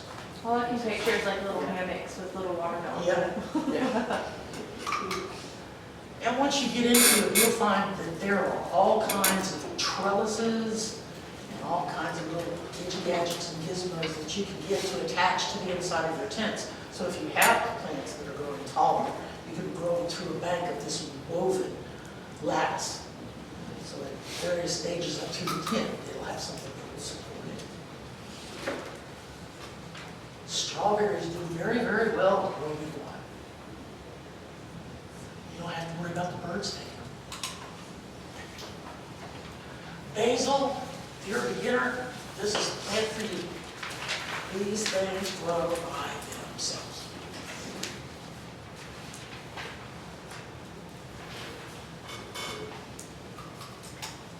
Only thing about basil, basil likes light.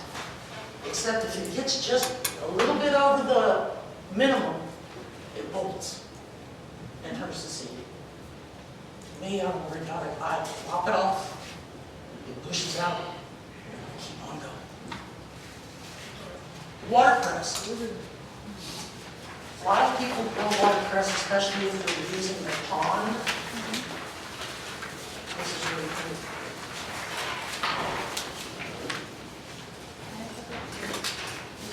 It's really hardy and it grows really fast. Water pumps and aeration.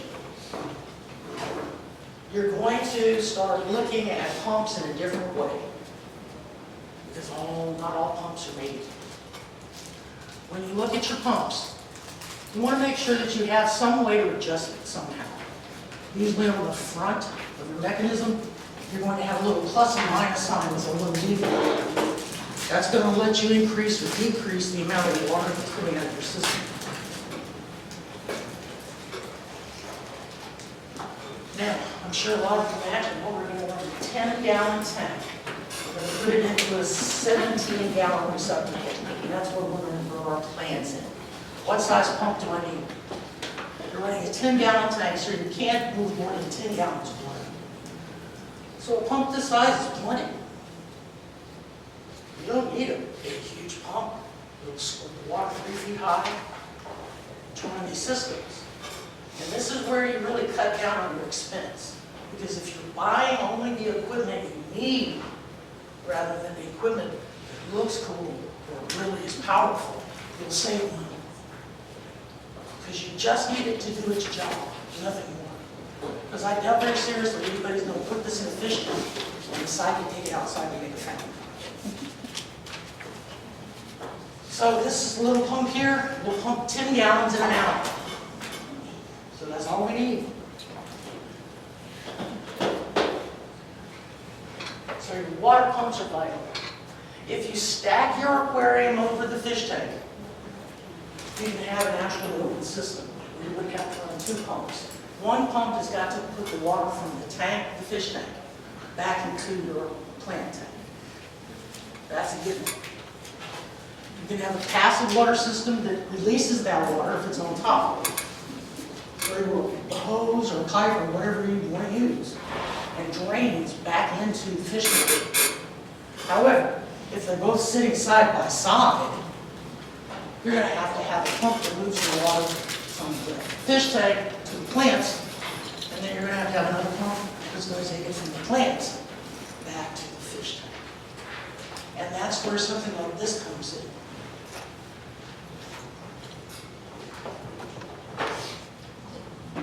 Because I've got it on my smart plug. I've got both of my pumps in on the same plug. So I'm going to set that to go off, and when it goes off, both of them will. And it's going to take the same amount of water out of this tank and replace it with the same amount of water out of the other tank. Now, I've known people who have gotten big, powerful pumps to put it at the bottom of their tank, their fish tank, to expedite the flow. And the only thing that happened is that they overwatered their top tank. And then you have a mess. And you lost most of your water. And then you're starting from scratch. So these are really great. They're not expensive. A smart plug and an adapter is the run your stuff at the same time, plus it makes them automatic, and you don't have to go in there and turn anything on. It'll religiously water your plant, however you set it. If you want it done every hour, every 4 hours, every 6 hours, plug it in, and it does it all for you. Aeration is vital for your fish. You never put plants or fish in a tank unless you have air coming into it. It will die.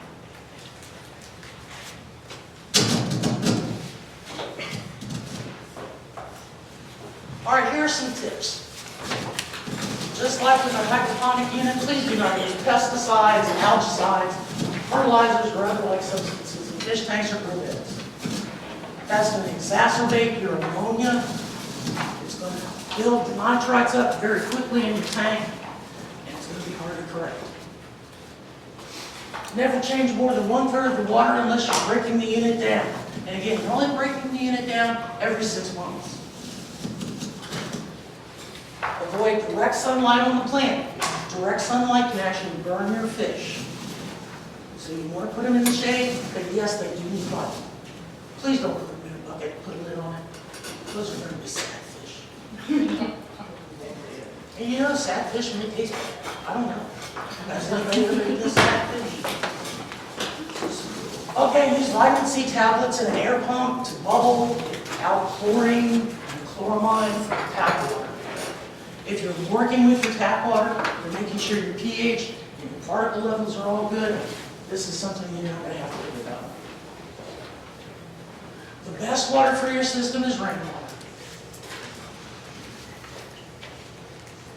Everything that we drink here in Sabine is all recycled water from a waste facility in New Braunfels. But honestly, my water coming off of my roof, down the gutters, through a pipe, into a tank, is almost perfect for everything you do in your hydroponics. All right, if you get any aphids on your plants, that's a possibility, especially if you're doing big bulk quantities and you're outside. Aphids, diluted vinegar in a water solution is going to take care of it, and you won't have to worry about any of those pesticides. Is there a ratio between the two? Is there a ratio? I'm How sure much there vinegar is. to the I'm water? sure there is. It's going to depend on the size of your tank. Usually it's like a tablespoon per liter. Yeah. I like that picture so much I had to use it twice. See the little fishy swimming in the bucket? It is just hilarious. I love it. A wash tub. All right, system startup time. Well, first of all, you need to decide on what you're going to build. Today we're going to build a 10-gallon. If you have the materials to make something bigger, by all means do it. It's not going to be any more difficult doing 500 gallons than it is 10 gallons. It's going to use the same equipment, it's going to use the same types of materials, and you'll probably get the same results. So you're going to assemble your units, you're going to start plants from seeds, or collect plants from for your unit. If I were collecting for my unit, I would be collecting from other hydroponic growers. Because again, I'm not going to try and take soil off of already rooted plants. Fill the system with water and circulate for 1 week before you do anything. Add your plants to your system. Once your plants look good, not turning yellow, everything looks fine, nothing leaks, you can start putting in your fish.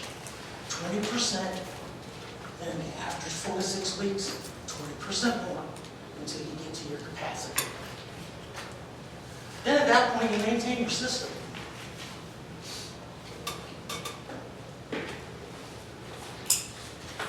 Any questions? I know it might be hard to, but you said rainwater is the best. Yes. Can you hook up your gutters and everything with the filtration system to go straight into your fish? Yes, or as long as you have some way to tap it off. Okay. Yeah, I don't see why not.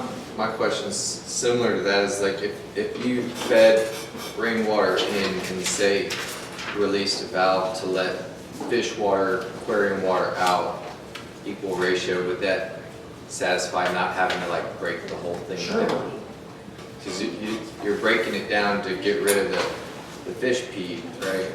And then if you just say take a third of the tank water out and replace it with a third of rainwater every so often, then Eventually, because you of the way. still have to break it down. Yeah, because it's the fish that are doing it. Yeah. But that should help reduce the amount of. It should help reduce the amount of stuff that you're gonna have to deal with during that 6-month period. Gotcha. It's probably gonna be easier to clean. That makes sense. Yeah, you're not gonna have to take off layers and layers of grime, just a little bit. Yeah, because that goo gets sticky the longer it's in. Yeah, I mean, I've had a regular aquarium before. I mean, I understand how Yeah, difficult just keeping the fish alive are, Right. much less the plants and the fish at the same Right. time. yes. So if you give the fish a light source, you have to worry about cleaning a lot of algae out of it? As long as you're not running it 24 hours a day. Yeah. Okay. And don't put it next to a window. Yeah, you don't want Can you to. put algae in there with it, or no? I wouldn't, I've never known of anybody who had algae eaters in there. You'd have to count it in the number of your fish though. So If you might did an have- outside one, I probably would use those Yeah. Placosaurus or whatever they Yeah. are, the little sucker But fish. in a 10-gallon tank, you might have one of those, and that'd be the only fish you can support. So Yeah. that depends on which one you're taking. One ugly fish. I don't know They if grow I really big. 'cause Yeah, put they them do, in- they get huge. They put them in with like I went to Water Gym Gardens and they have the koi fish there. Uh-huh. They have they're almost like baby sharks. Really? Yeah. They are huge because they're underneath the koi fish. They clean up all of that. So they just got like big catfish. Yeah, and when the koi fish dies, he eats them. Okay. But they keep it very, honestly, pretty clean. Sounds like it. So if you only have maybe one or two, what's not. The bigger your system, the more forgiving it is. Okay. So if you're in a small 10-gallon tank, that's probably, except for the little 2-gallon tank that I showed you earlier with the Tetra. The smaller you get, the more maintenance it's going to require. Yes. Another source of water, if you have a AC unit, is the low drain. The water comes out the low drain, which is basically the same as the rainwater because it's the condensation out of the air. I don't see why you couldn't put a bucket, because we've all got weed pumps that come out. That'd be a good way to collect some water. Yeah, if you had a dehumidifier maybe in the hottest I'd still test the pH in pH, those, just double check. because they're catching a lot of gas. Okay. Well, let's take about a 3, 4, 5-minute tops break. I'm going to get set up to show you how to build one of these tanks.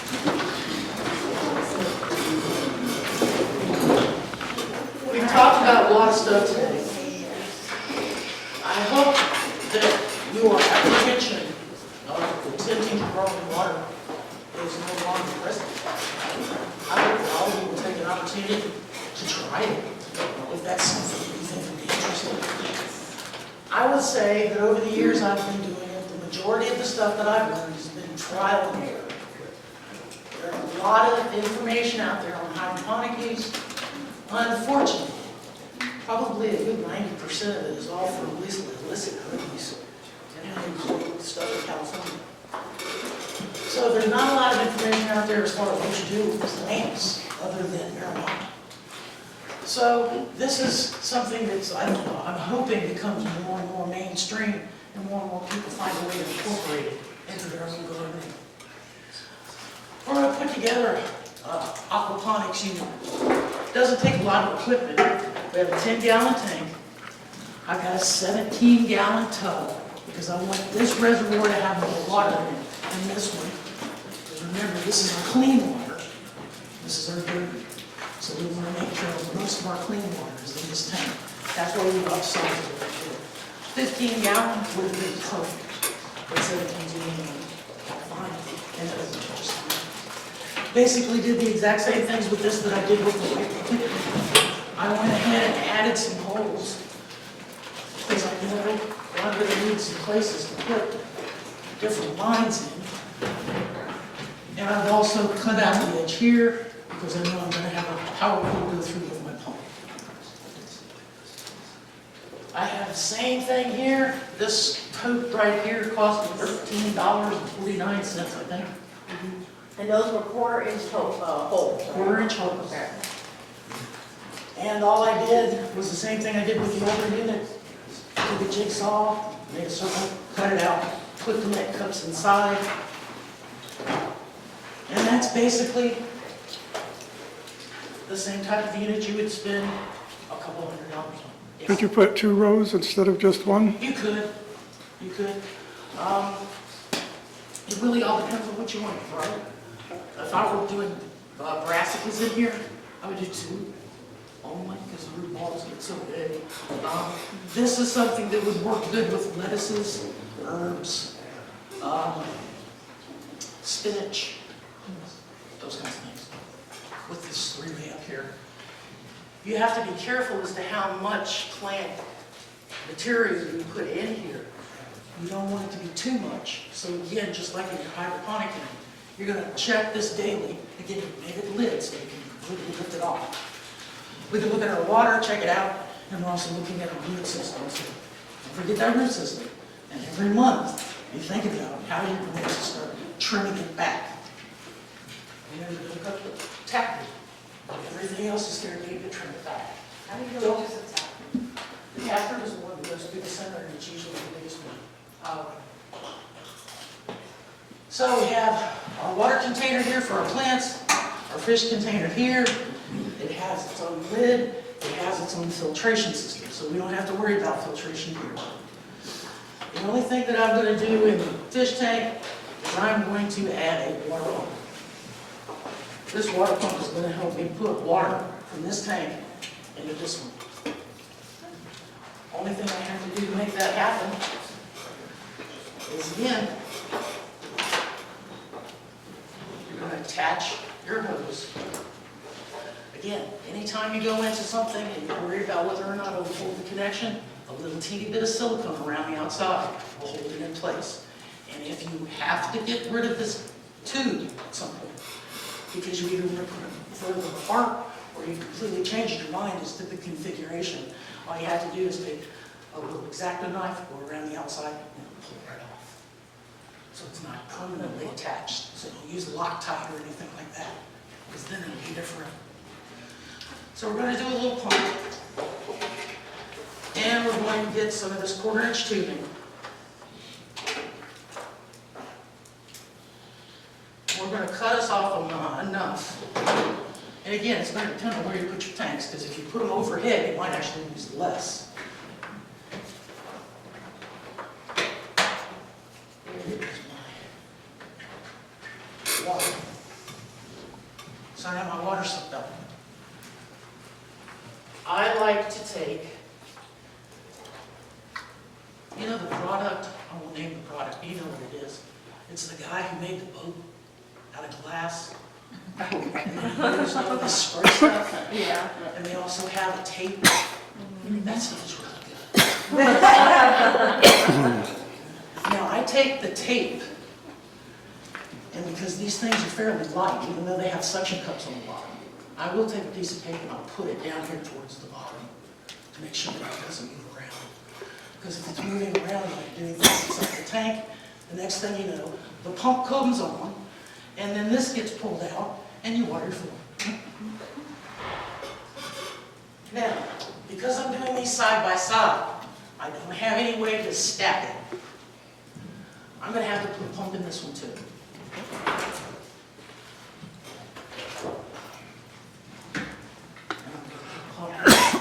Here, space cut out for it already. And I'm going to take, again, a wrench tube. I can see that. You were going to reach over before. Yeah. Do you have both systems at your house? Do I have both systems in my house? No. I'm a vegetarian, so growing fish to me is futile.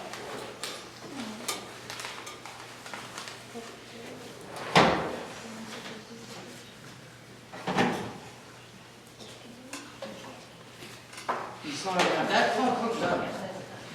And then I'm going to cut a piece. And this is just simply going to be the drain back into the system. There we go. Now, once you have the hood put on there, you'll have a specific place you can lead those tubes down into. Could you use a siphon system instead of a second pump? I don't think so, purely because if you're running something that's this small, it would take only a couple of minutes to overflow if one of the systems broke down. So if the siphon system could either drain your water tank into your fish tank, or if you're doing it in reverse, then you're going to suck all the water out of this tank and the fish are going to float. I'm just saying, from the plastic back into the tank, use the pump to pump it in, but have a siphon back. If you could make it work. I've never used this siphon. But then again, I'm inside, and everything I'm concerned about is whether the system is open or closed. This closes the system. There's a lid on it, and these aren't taken out. That closed system is going to be good for my indoors. If you're outside, siphoning would be ideal, because you would have to run electricity out your pipe. So, we've got our water pumps attached. Now, I'm going to attach those water pumps to one of those orange splitters with the spark plug on it. And I'm going to run both pumps at the same time.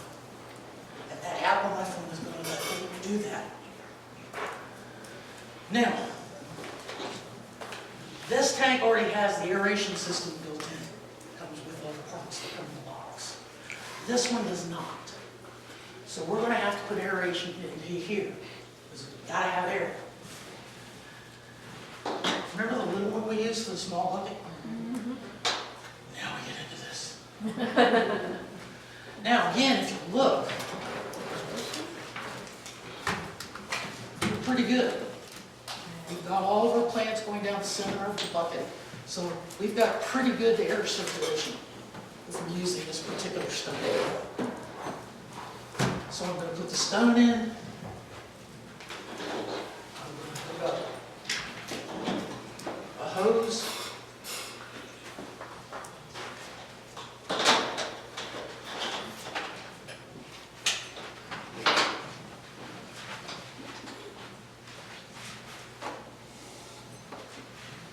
That's the other pump? This is nothing but to run your air stone. I just like to separate the air from the pumps, just so I'm looking at it on which side my pumps are on compared to what I'm like. I'm going to hook this air stone up. I'm leaving it in a package just so it gets it. I can see how this would be better on top of one. It would be. You'd be able to get things, but you know, a lot of people don't have that kind of room. A table like this would be ideal. Hook it up. You got 3 things to plug in. You have your air stone and then your 2 pumps. That's all the electricity you need to run it. Now, I'm going to take this. I think this thing just doesn't make noise. You realize how many times you tap your pocket with this, right? So, see how my lid fits down over here? Nothing that I've put inside is going to interrupt this being down solidly. And you need that because these cups need to be right above the water line. I'm going to put my plants in, where I use the coca cord, or I use the rock wool. I'm going to use my expanded clay to hold it upright and to block the light so my inside tank. I'm going to start with the instructions. We read right at the end. I'm going to start filling my tanks. I'm going to start running the circulation. Then I have my plants. And I have my fish. It's really simple. 2 pumps, 1 air stone, and an air pump. That's it. So you don't add the growing media or anything yet? Not until you're ready to put your plants in. Okay. Now, if you're running your system, what I would do is just fill these cups up if you haven't put plants in yet. Just fill them up with the rock, this expanded clay, keep the light out in it, and you'll be fine. I always use black tubs when I build these things. Anything that can get the light through, it's going to be an enemy to your water. Questions? Well, how often do you run the pumps? I would run the pumps on this the same schedule that I would run it if it was just by itself. I would probably run the pumps 15 minutes every 4 hours. Okay. On your initial startup, The you're initial actually, startup sounds to me like you might have to circulate. right, you're gonna have to make sure that the water in the plant side is at the root level, right? Right. Because this tank will always hold more than this one. Yeah. Yes. So if you have a 5-gallon tank, fish tank, or would it be a 10-gallon? You could use a 10-gallon, 8-gallon would be better. You don't want a large percentage over, because that's always going to, in my mind, if one of my plugs doesn't work right, I'm not seeing this. So I want it to be slow enough that I'm going to be able to catch it. The first few times I run my system, I'm going to stand there and catch it. I'm going to make sure that I don't have any leakage anywhere, and I'm not going to trust just one time. Probably through that initial cycle, check it every single time. And just stand there for the 15 minutes and see what happens. Because if one of the pumps is doing too slow and the other one's too fast, again, these all have little adjustments on the front. So the toggle, where you can move that, the amount of water going through that pump. It doesn't correct it a tremendous amount, but it'll do it enough that it'll match it. Because you should be draining the same amount of water out that you're putting back in. Yes, sir. Is the air stone on all the time? Yes. That was my question. The air stone is on 24/7. Any other questions? Yes. Well, think about it. But this system right here was under $100.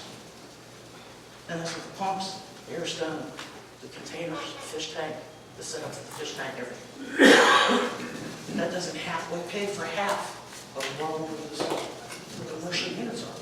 That's just ridiculous. And you can make them so easily. And all the material except for that giant hat are readily available. Yes, So, and then with your fish tank, can you put stuff in there for the fish, absolutely. play around with? Absolutely. Absolutely. I've read about people who actually grew plants, live plants inside this. After I read it for a while, I got into the appendix, I think, and they started talking about cleaning cycles and how important the cleaning cycles were because of those plants. So basically knocked your 6 month down, take a month. Yeah. Okay, so when you started out, before you put the fish in, would it be a good idea to watch how it's? Yeah, you've got to run your system. And then just. You run your system for 20 days before you put it in. Oh, okay. You just stand there. Now, after you've watched it 3 or 4 times, and nobody's been in there to knock anything loose or shift anything around, you should be able to close the door and just depend on it doing what it's supposed to do.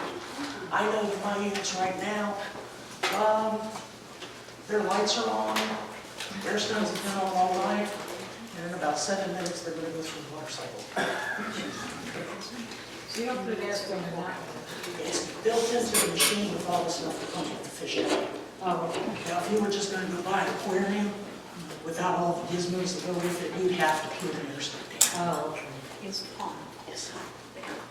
For the quarantining of the fish, because it says you run that cycle for 1 week before you put anything into it. Can you quarantine the fish during the end of that 1 week, or do you want to do that the same day you put them in? I would actually have the fish for a while in quarantine before I put them in my tank. Okay. I want to hear long enough that I can see that one fish's behavior is peculiar from the rest of the fish. So, when Because that's your you're- time to cull fish too. if they're not healthy. So a good time to quarantine the fish is when you're getting this circulated for the Yes. 1 week. You can have them to the side, making sure they're good. Absolutely. How long do you do that? Just as long as needed, or The cycle- quarantine? The quarantine is usually 5 to 7 days. Oh, yeah, that's right. Because if they get ick or anything like that, If it's coming directly from the source where you purchased it, you should be able to notice that within 5 days. And if you get something like that on new fish, they do have warranties, you take them back. Yes. Any other questions? So actually, you need another fish tank. Yeah, you're gonna need a backup fish. Yeah, you might. You might. Well, even, don't you need a backup system too, for when you clean one, you need to? You know, I wouldn't think you would need another system completely. Yeah, you would just need to have the tub or something, you put the fish in long enough. Okay, but don't you have to clean that one too, or no? If you're taking care of it the wrong way, it should take care of itself in 6 months. Okay. You're But gonna during add- that 6 months? You're gonna add water to it because there is gonna be some evaporation as it goes through the pumps and with your air snow. So you're gonna top it off, but you're not gonna break it down immediately unless it's obviously nasty. And that's green, water, you pick up the plants and the roots are green or the roots are turning gray. You need clean water, yes. How do you keep that tank from algae if it's like an inside of a liquid? It really doesn't, the algae in this part of the system is really not a problem. It is for the fish. Well, yeah, but you just use regular maintenance. Okay, okay. This doesn't affect the plant? Shouldn't, Okay. shouldn't at all. Any other questions? Yes, Should you clean both of those when you're gonna clean them, yes, I would. just at the same time? Yeah. Yeah. So Well, that's how easy it is. Yes. so I'm still really intrigued by that first one we saw with the wicking, and it looked like, I would Yeah. love to hear, there's no air stone, there's no pump, there's no. There's no nothing. It was a beta fish though. Yeah, They breathe air. Beta fish breathe through they go up to the top and they breathe air. They're not lung breathers, they're not gill They don't have breathers. gills, yeah. yeah, So but the water can you quality and have everything that? would be okay? Should. I mean, I'm sure you have to clean it and all that good stuff, but But yeah, that's one of the fish that a lot of people like to put in. it just looks as easy as You it can have 30 looks. fish. It is as easy as it looks. Would you happen to know if you have to replace those wicks in the system? I don't know. I don't know how long it goes wicks. It seems to me that it's, I don't think you would have to, I don't think you have to change them. because they're supposedly 100% cotton. So do So you that clean should be them great. too? The wicks. Or the whole, do you clean it at all, like where the beta is? Oh, yeah, you can still have to clean it. Yeah. Yeah. Nothing that you can create doesn't need maintenance. But the plant part, you don't have to clean. Yeah. Not necessarily, yes. Yeah, just the fish. Unless you just have a lot of buildup inside your plant tank.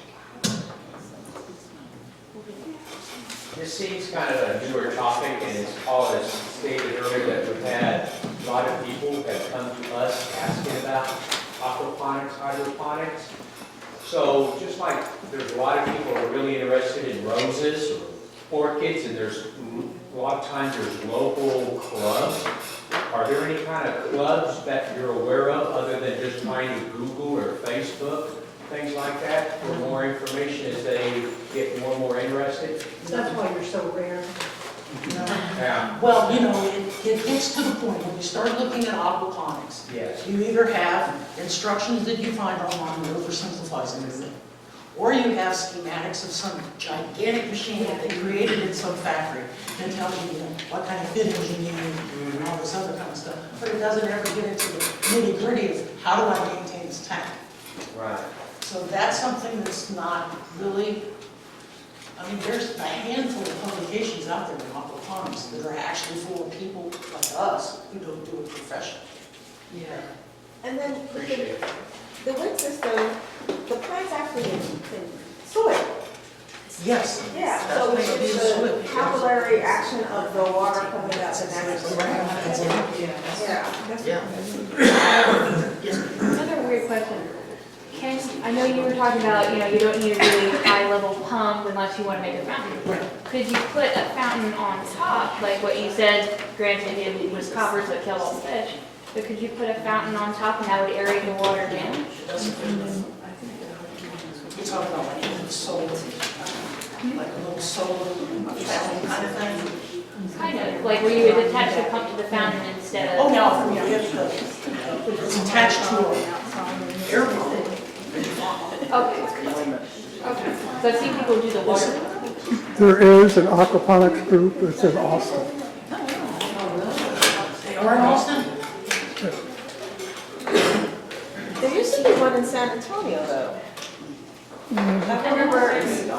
I remember Storm Fredericksburg Road. Their county, they have. So you mentioned about aquaponics. They have big fields. Also, there's a beginner's course at Texas A&M. There's a beginner's course at Texas A&M also. Oh, really? Yeah, they have one. And there was a hybrid on. All right, No. you ready to move on? Well, like tennis.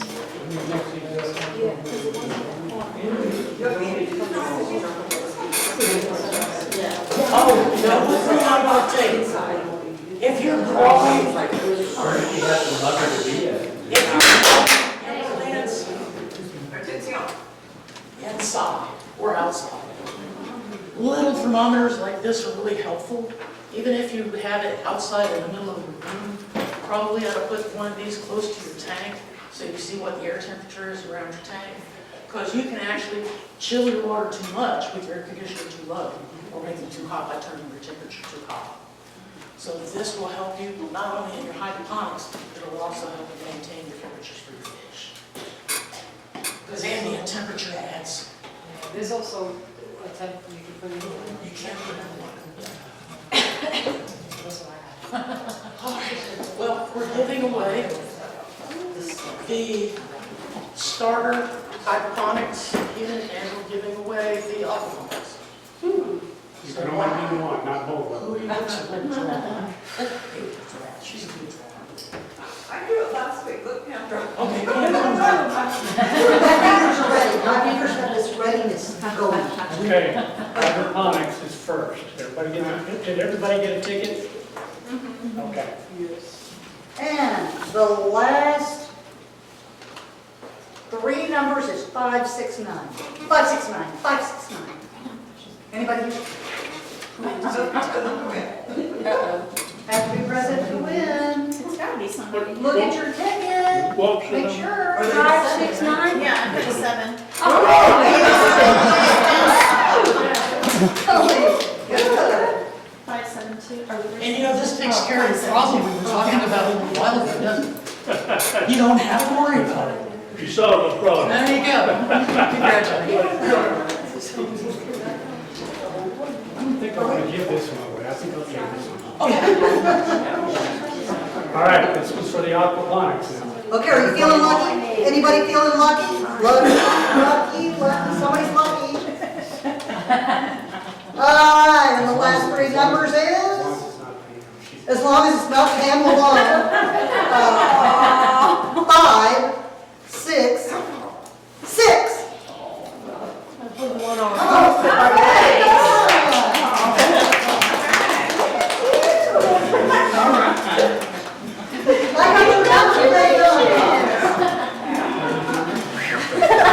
Hey, Paul, get that big